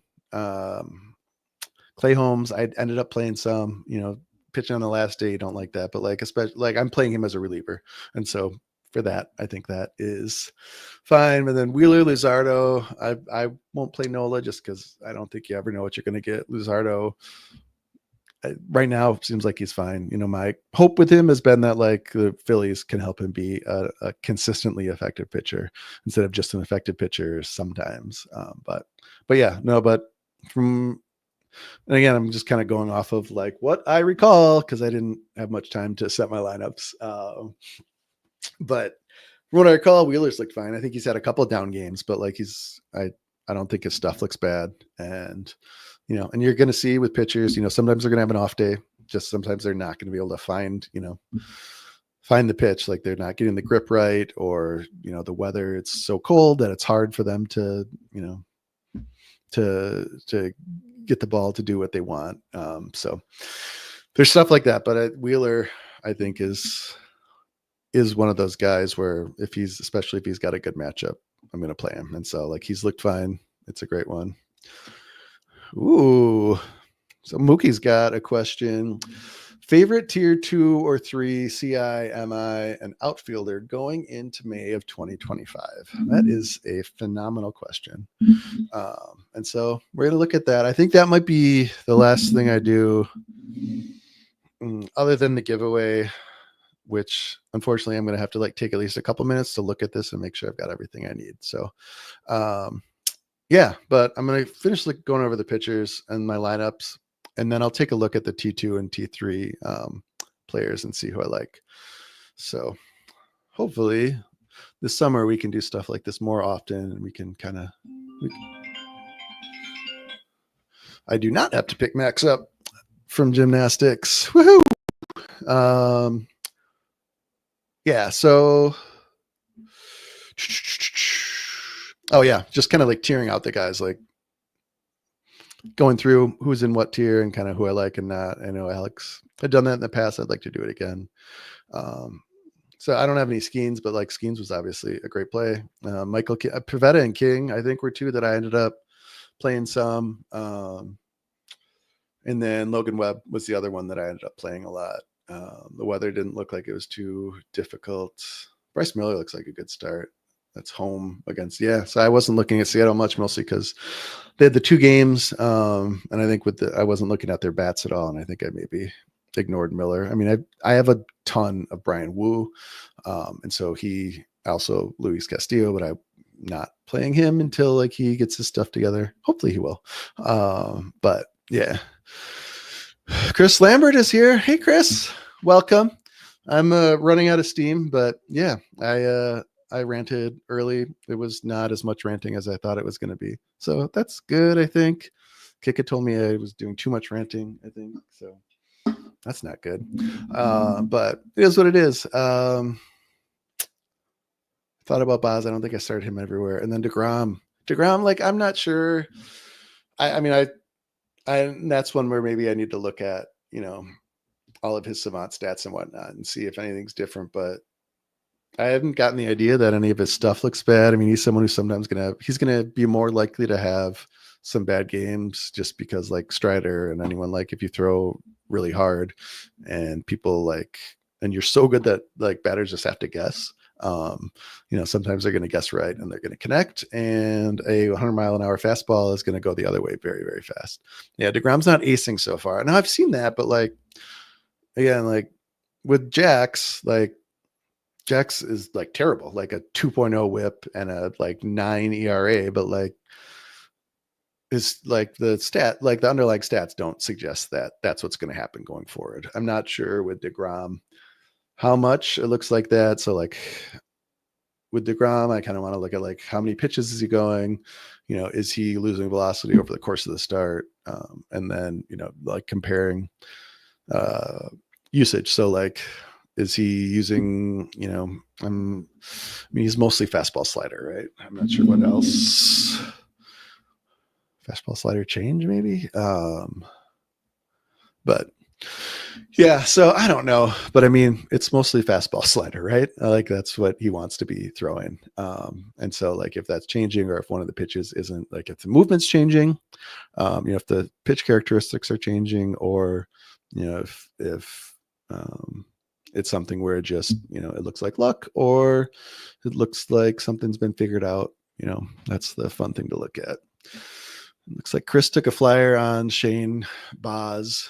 That's one that I'm not sure if I'm saying it right, but yeah, I thought about that, but that's another one where, with Tampa, I think the weather it's going to be super weather dependent,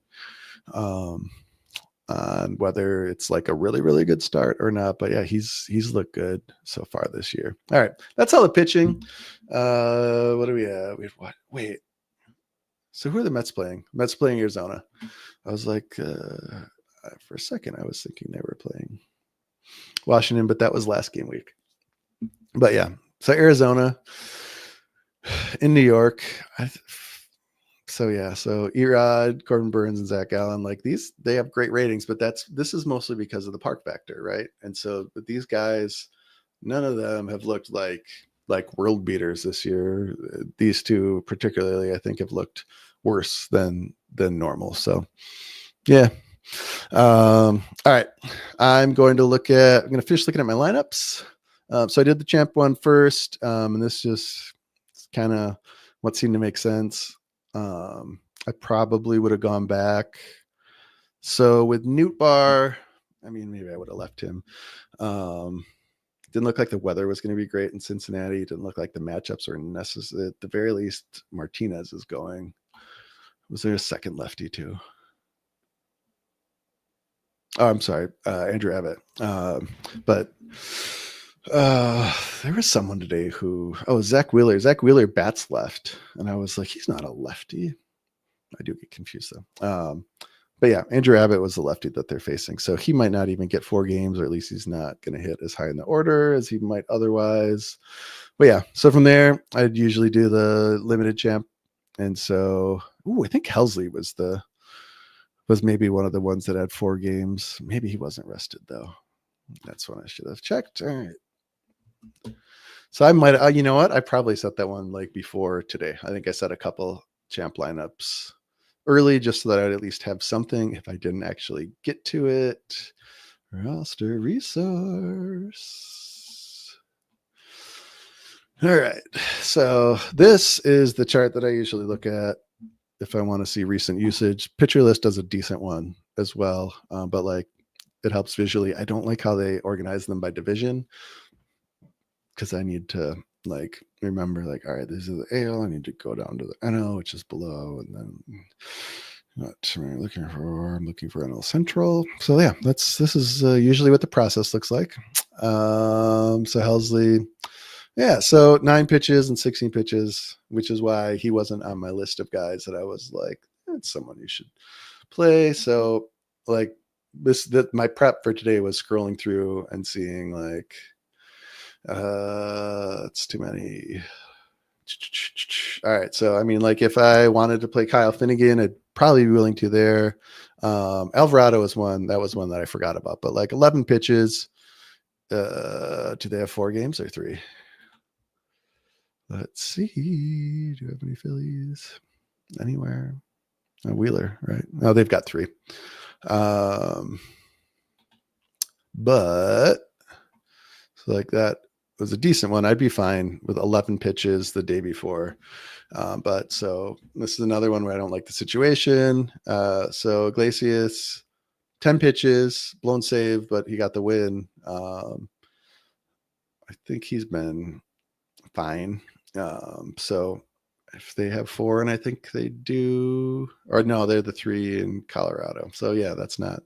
So yeah, so when I went through this, I didn't have the matchups in my head. I was like, that's when I would play, but not. Mariners have 2 games. So Kenley, this is a decent one. Like, but I also don't think he won't pitch at all if they're not in a save situation. So I would probably avoid that. But again, Hader and Abreu, this is what I like to see. Like they're probably going to pitch tonight, even if it's not a save situation, just to get some action. I guess DJ Local, if you're still here, I'm not sure how often. Houston does that if they're, or if they're just fine with them throwing bullpens until they're needed. But this is, what I want to see if I'm looking for someone. So if Houston had 4 games, that would have been one. Mason Miller ended up playing some just because I think he probably gets in. Like if he gets in one, they've got 4 games. I think the usage here isn't going to stop him from being used. And maybe they don't play him today, but they might with only 11 pitches yesterday. So this is fine. And so, I think they tend to baby Miller a little bit more than most. So it might just be like he will not pitch 2 days in a row, but if they're willing to pitch him 2 days in a row, 11 pitches the day before is fine. And so, so with 4 games, that was a decent one. And Fangraphs. Well, so Jax has sucked. The results have been terrible. So they've got Barland above Jax, but like, I think by the end of the season, it wouldn't be surprising if these 3 are in a different order, like whether due to performance or injury or whatever. But like Varland, I think is going to be a great reliever for Minnesota. So, so Jax and Duran, Duran especially only 7 pitches, but he'd gone 32 in this save. Jax had 19, but he had a day off. So those are ones I played. And again, I think Cleveland was the big one. Yeah. So Cade Smith pitched 18 pitches. I'm not sure if it comes down to it, if he's closing out a game versus Class A right now, if they're still kind of want to ease Class A back into it as he finds his stuff. But with Class A, this has happened before where he's had bad springs, and he's been fine the rest of the season. So, I mean, I do worry that he's going to break. He pitches more than any other leverage reliever, I think, in the league, like probably Head and Shoulders. They play him all the time, and he's held up. So, maybe he will continue to. But anyway, Cade Smith was one that I liked. No one's playing them. Hoffman was the other one. As I went through that, this looks good, but they were only 3 games too. I may have ended up playing Hoffman anyway, just because I didn't have anyone. Weaver's a decent one, only going 11 yesterday. So, yeah, that's what I was looking at. Helsley probably wasn't a great choice, but again, that's one that I set that lineup probably like Wednesday or Thursday. All right, this looks like a decent size. So yeah, so champion, these were set before. Maybe this one was today. Might have been an early one, but I just said, all right, let's do some Mets. Not Nimmo, of course, so that's cool. Mookie, if you're still here, in terms of like the market, like I haven't gotten like many great offers. I guess some of them have been decent leading up into lock. So I think I got decent ones today. I just didn't have time to look at them. But also ones where it's like I had a card listed for $10 and someone offered like $9 or $9.50. It's like, and like if that's all, like I will do that at times. This is all the ETH I have. But yeah, it just seemed like not worth it. Yeah. So I hate the way that these are organized. So yeah, so I went through champion. I think I did one rare all-star next, and Wheeler, Cade Smith, Paredes. Again, I didn't like really any of my rare bat options this week.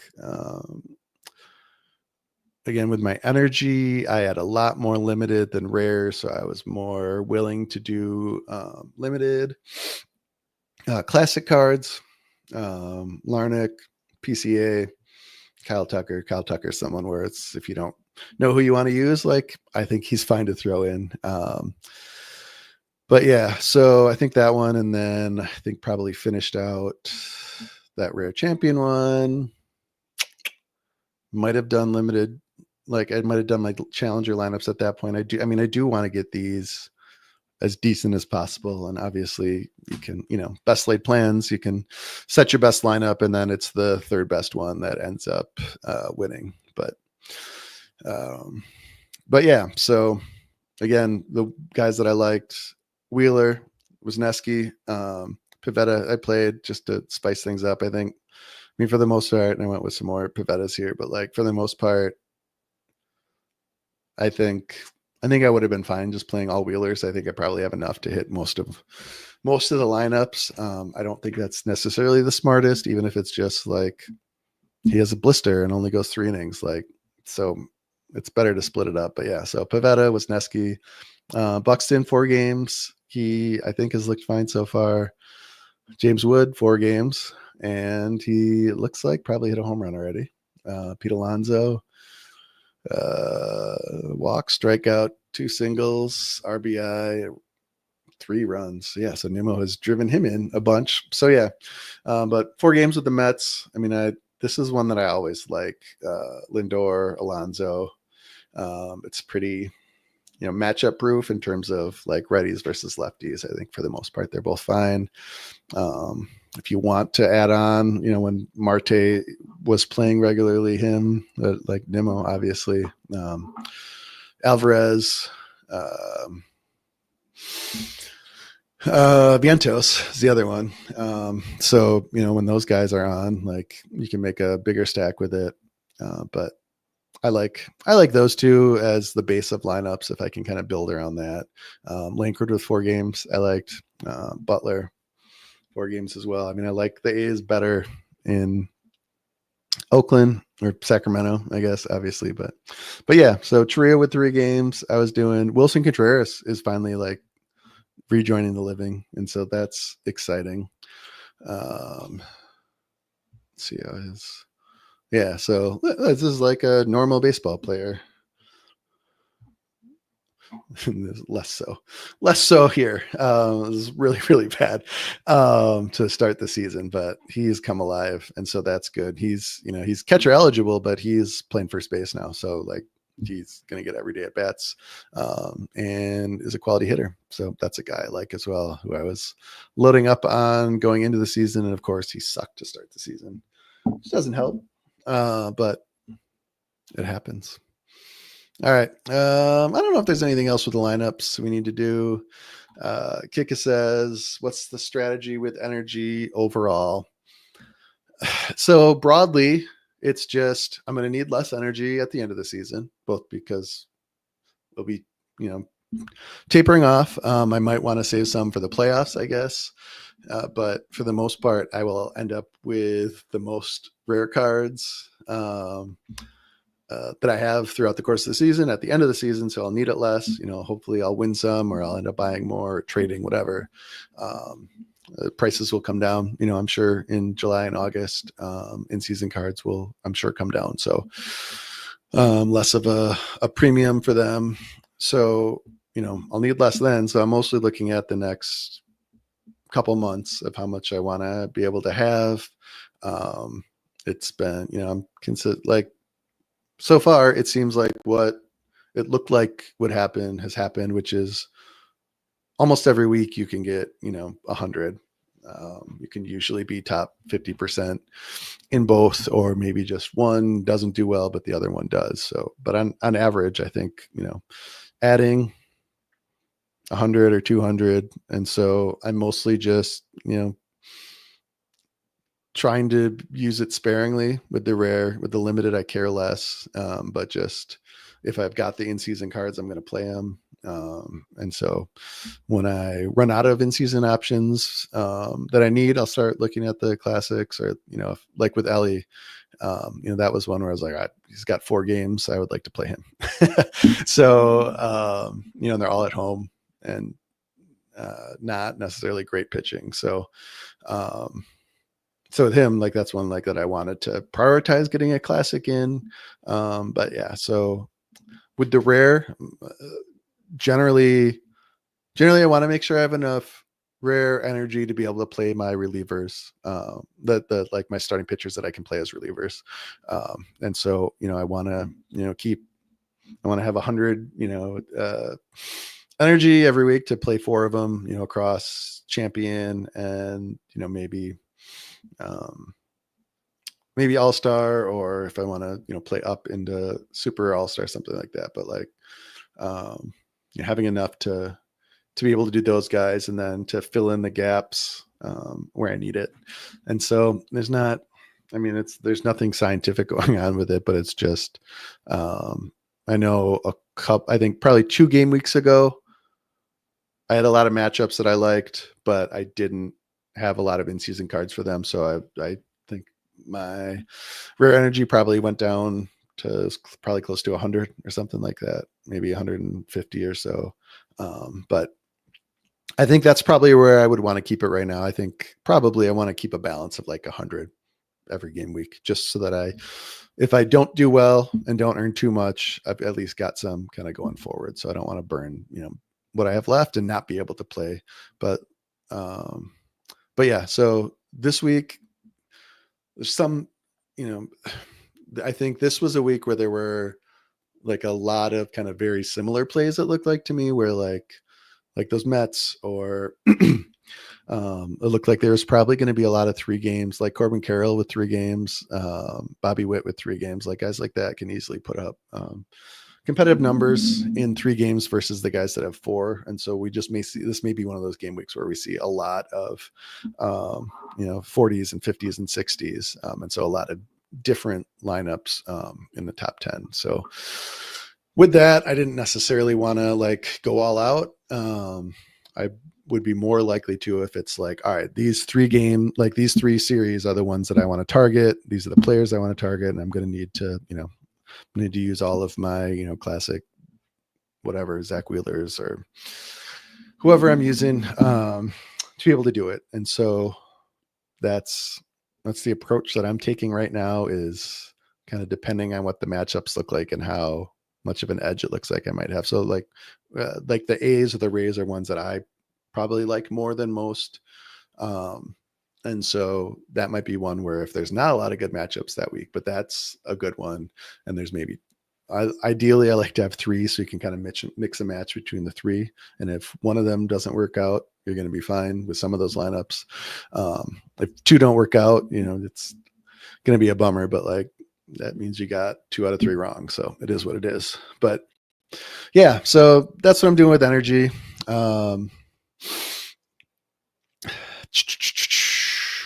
Is there anything else I was going to do other than tiers? I don't think so. That might be it. Let's see what we can see. See if I can find how to get to tiers. All right.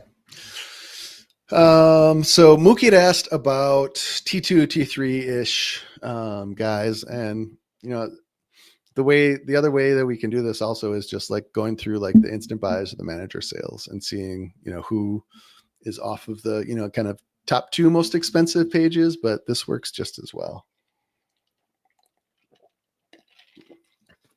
Especially since sometimes, wouldn't it be nice if you could see instant buys and the manager sales for all players together? It'd be nice. Because there's times where manager, like there's just nothing listed by manager, but so the instant buy is much lower, but you don't see that when you're just looking at the manager sales, whatever. All right. This looks fine. Good job. Good job with the start tier. Skeens, Lindor, Langford, Harper. These look fine. I mean, I think you could probably quibble with PCA, but like he's been doing well. People like Trout still. I don't know if Hunt. So Skeens, people pay a ton of money for. That's cool. I think Yamamoto similarly, and he's been pitching well. Hunter Green, I don't know that I would say belongs with any of these bats. But that's not terrible. And he has been pitching really well, which is great. I don't know that Edmund belongs in here either, but I think he's also had a hot start. And so, with limited, this matters less because you can sell it.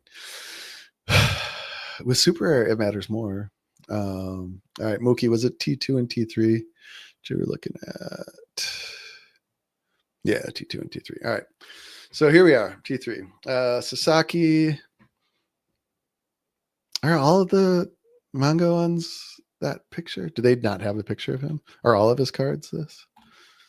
Who knows what's happening? No. I feel like did someone just craft? Yeah, and DJ Loco says Hunter Green breaking out, K upside. Yeah. And yeah. No, I think he's there. I just don't know that I would put him below Yamamoto and Skeens, both in terms of price, like willingness to pay a high price for them, and how safe I'd feel with them. In part, just the home park. There's going to be, it's easier to give up runs there. It's just a fact. So there's that. But yeah, no, he looks like he's finally put it together. Everything's working. He was one that was throwing 100, but like the movement wasn't doing it. And so like, it just didn't seem very deceptive. And again, that comes from a bunch of stuff. Like from the arm slot, is it exactly what a pitcher expects a ball to look like coming out of that arm slot or not? Can they see it for a long ways? Or is it like the way that the motion works? Are you not like getting a good view of it until kind of right at the end? And so, like if you're ever playing any sport that like requires you to, it's like, I mean, baseball is the easy one and that's why there's the batting eye, is that if it's hard for you to pick up where the ball is, it's hard for you to kind of focus, concentrate, and like know exactly what you need to be doing. So yeah, I like played softball Thursday night, I think. This is the first time I played, and I don't think I played it all last year. So a while. But yeah, and so just it was when I was on defense, I was playing third, and so sun's going down. So, but there's a building and there's sun. And so the ball is crossing over between, very light and then dark. And then behind that, there's you can just see like the stands. There's like stands to the side of it, but like the ball's crossing over all that stuff and it's kind of hard. And so like, I want to watch the ball off the bat, obviously. But having to watch it in when you kind of lose it briefly just because of the visual change. And so I think that's where you get some of that deception is if just the motion for some pitchers more than others is a lot harder to pick up regardless of what the backdrop looks like. But yeah, so for T2s and threes, I mean, Cade Smith is one that I think whether or not Class A is healthy and closing, he is someone who's very, very good and is going to pitch a lot. So like, he's one I like. Now, I don't know that I like him more than, so he went up a bunch. This is price related, right? Like I'm sure he went up a bunch because of Class A. And so, yeah, so he quickly, are these all? And so this is my other, like, if the price is rising because of instant buys, there is an auction in here. But like, the auction is the jersey. So like, this should be less meaningful, right? Like, and maybe they're taking that into account, but like, the price is rising a bunch because a bunch of people want one, and there isn't a lot of supply. Like these are the things that matter. And Damien, can't imagine you're listening, but if you are, like, no, I don't know how to make a automated, value system. I mean, I'm certainly going to play around with it this summer, but like, it's going to require AI doing stuff for me because I don't know how to, set up like all those variables and whatnot and to balance them. But I'm going to try and figure it out. But like, Sorare must have someone that is able to do that. Like, I don't know, but like, my concern is that there's not people that understand that the factors that are going into the price, the total supply, the fact that he didn't have cards in previous years. So even if there's a lot of supply, like, I think it's going to be different if it's just in-season supply versus classics. Like, it's harder to buy them. Like, there's not going to be as many on the market. I think it's more likely to be concentrated amongst a smaller number of people, like crazy people like me who are like, yeah, let's buy like all of the Griffin Jacks. And so, but like, also like auction prices here, the instant buys are here, and it's because like all of a sudden people need them. But like, Sorare also has all of the historical data of like when prices do this, like what typically happens afterwards. And like, spoiler alert, it's probably going to be here. Like, I don't know, but whatever. Taking deep breaths. All right. DJ Local loves Hunter Green. He's been watching him since high school. He's on the cover of SI. Yeah. And like, Hunter Green seems like a great dude. Like, I know I've seen like him like donating. I feel like it was cleats. Like, he donated a bunch of cleats, right? I'm not sure when or why, but like, no, he seems like a great community member. He seems like a great person, all of that. And so, yeah, like, I think Hunter Green's great. I just think everything else being equal, pitching in Cincinnati sucks. And so he's not going to be as good. But yeah, I mean, even with giving up the home runs, again, kind of like DeGrom and Strider and all that, like, he can give up home runs and still have 10 strikeouts and you'll be good. The Heat are down almost 30 in the first quarter. Well, that's good, I think. I don't know. Tyler Hero went to my cousin's high school. Did you know that? So I guess he grew up outside Milwaukee. It's pretty crazy.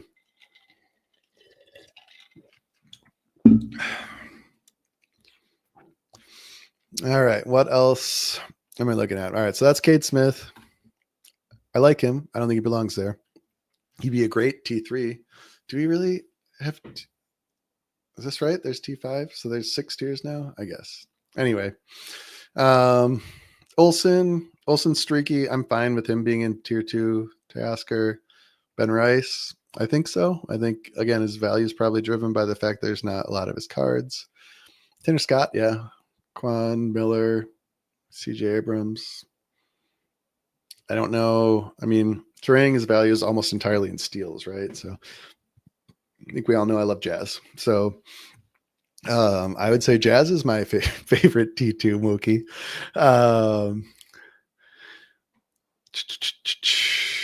And I'm pretty sure he's MI. Is that what they've done with him, or did his stuff get jacked up? All right, so yeah, he is second base. Just wondering if they started him in third and now added second. McLean, he's young and exciting. Munoz is one of my favorite reliever plays this year. Max Fried, I'm very high on. Suarez apparently doesn't suck, so that's cool. Zach Wheeler and Crochet, I think, are probably, at least for pitchers, I'd be happiest with them. For the most part, I like a lot of these. Again, Ben Rice and Cole, Cade Smith. Cole Sands, Cade Smith. Yeah, we're reaching the end of Kevin's ability to put thoughts together. But let's finish this up. So yeah, I'm fine with Austin Hayes. I mean, I think he's getting playing time. He plays in the Great Park, and he's also very, very hot right now. I don't know about Tyler Mahle, but like, I like Aranda a lot. I don't know that everyone else does. Weaver, if he's, I don't think he's going to hold on to the closer role, but even without it, I think he has value. Schwellenbach, I really like. I don't like Bellinger. Doyle, I love, but only at home. Alien. Gino, who can always put up 4 home runs in one day. So, I mean, there's value there for sure. Like that, when he's, Matt Olson is to some degree the same way. When he's sucking, like, don't play him. But once he gets hot again, like, definitely play him.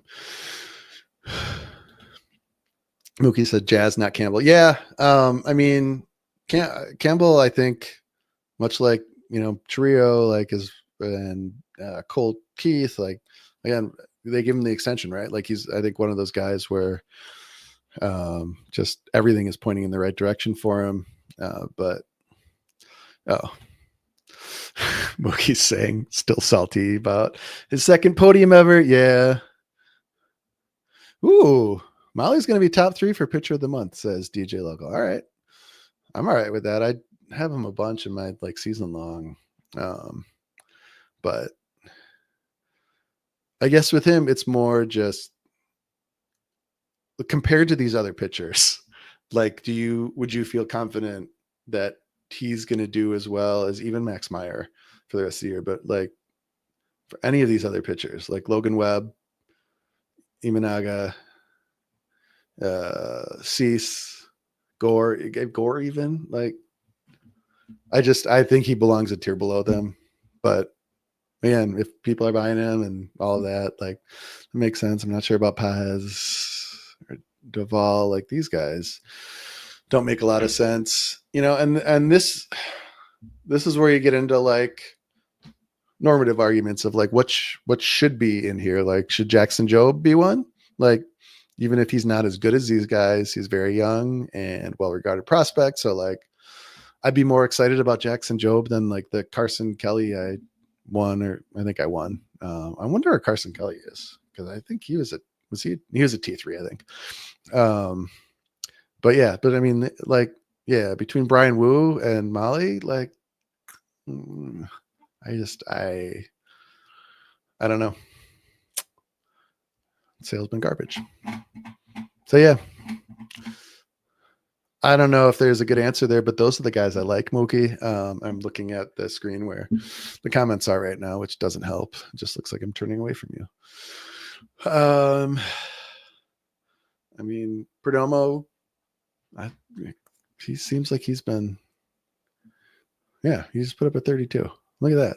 Look at him. Look at him go. I've got an autographed card of his. Newt, Batista, like, I don't like Tyler Anderson, but I mean, right. So like, I mean, it's Luis Robert now.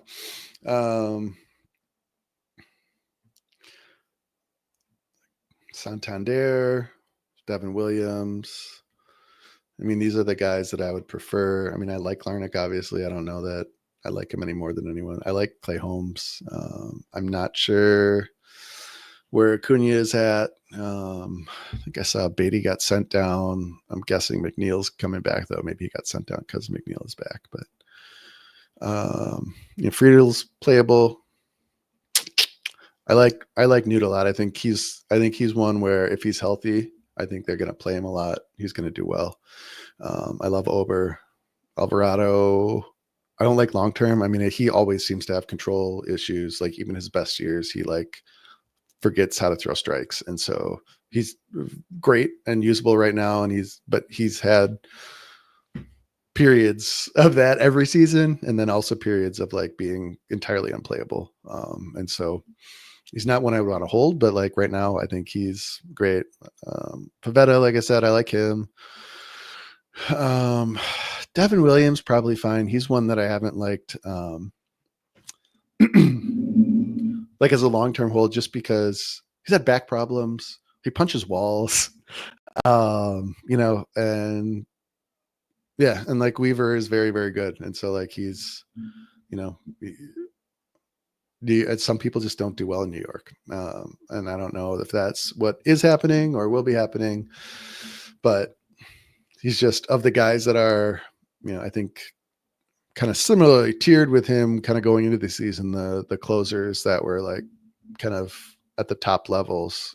He was one I had a little more worry about, but he may be fine. DJ Loco loves Jacob Wilson. He's a mostly contact and not so much power guy, right? I wonder, he popped his third homer. So there you go. He's slashing 350, 500, slugging 350, 350, 500. One steal, about 15 RBIs and 15 runs. So yeah, that's not bad. But yeah, he had 7 home runs in 103 games across all levels last year. So, he's what, like 23? How old are you? 23. All right. Yeah. So, guys grow into power. And so it is something where the guy that's 22, he may not have shown it. He may not even be projecting for it, but it can happen. And sometimes, it's a change in a swing or kind of getting to know your swing better and refining it. Sometimes it's just getting stronger. And sometimes it's becoming a better baseball player and getting a better idea of what pitches you can do damage with, I don't know. And so all of that stuff can come together. And so a little bit of each of those, and you can get a huge breakout.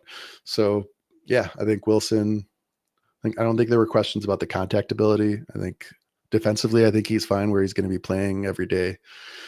So yeah, 2 walks, 5 Ks, and 105 at bats. Oh yeah, so he's like Arias with athleticism, it looks like. But yeah, 2 walks and 5 Ks and 105 at bats is remarkably low. And so when I was looking at his triple slash, 347, 354, so batting average and then on base percentage, so it's 7 points higher. That means he's walked almost never, which oftentimes is like a warning sign of like you need to be able to take some walks. But if you're also only striking out, so 5% of the time, so 5 Ks, 105 at bats, like that's also phenomenal. So he's, I would say, very, very good at making contact. So yeah, so that is really exciting. Good call, DJ Local. But yeah, I don't know. This is one of those things where it's cool when like you see young players do well. He also sees less than 3 pitches per at bat. That is great. I love it. I think that is fun. Good for him. And like he's hitting the ball right. I wonder what is. All right, I'm not going to look at his batted ball stuff right now, but maybe for another day. Um, all right, what else? So the rest of this tier, I think Mervis is probably playable. Jake Urban, I don't know. I don't know if he belongs there.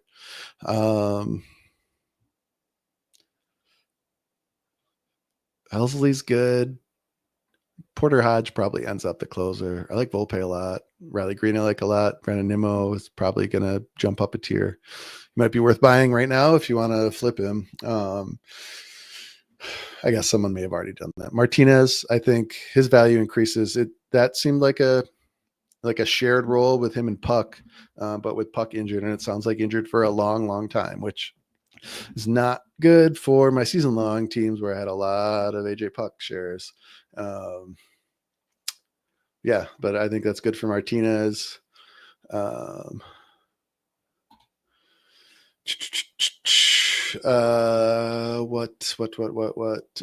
else is in there? I want to say it's Shelby Miller is maybe the other guy. Let's look at that chart. Who looked like he might be worth speculating on in Arizona.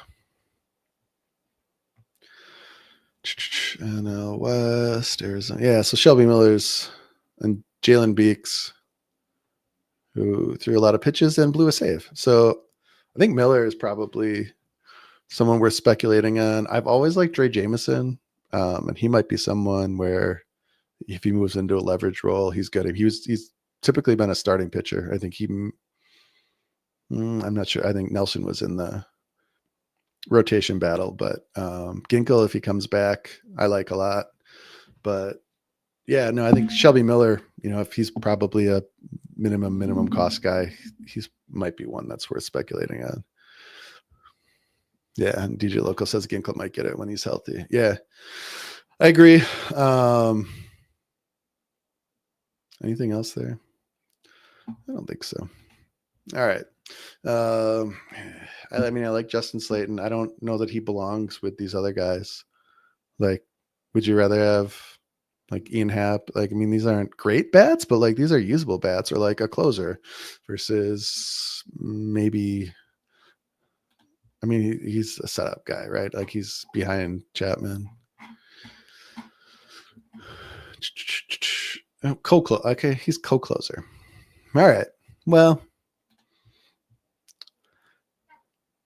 that can sometimes be worse if they're splitting it, but I don't know. Not sure there's anyone here that jumps out hugely. Yeah. Mookie, thanks for being here. Glad it was fun. I need to do a giveaway. All right. I'm going to try and do it right now. So I'm probably going to hop off for like 5 minutes, make sure I can organize the spreadsheet so you're not staring at me, staring at that. And then we'll do the drawing. You don't need to stick around. You don't need to be here if you're the one that wins. I will reach out to you, but there's a lot of guys in this tier. So, I mean, this is where we start getting into like, meh. So like, this is a great spec, I think. Like Canley, like Mize a lot more than like these guys. Taiwan Walker probably doesn't have reliever cards anymore, but no, he does. He's still a reliever. Is he a reliever?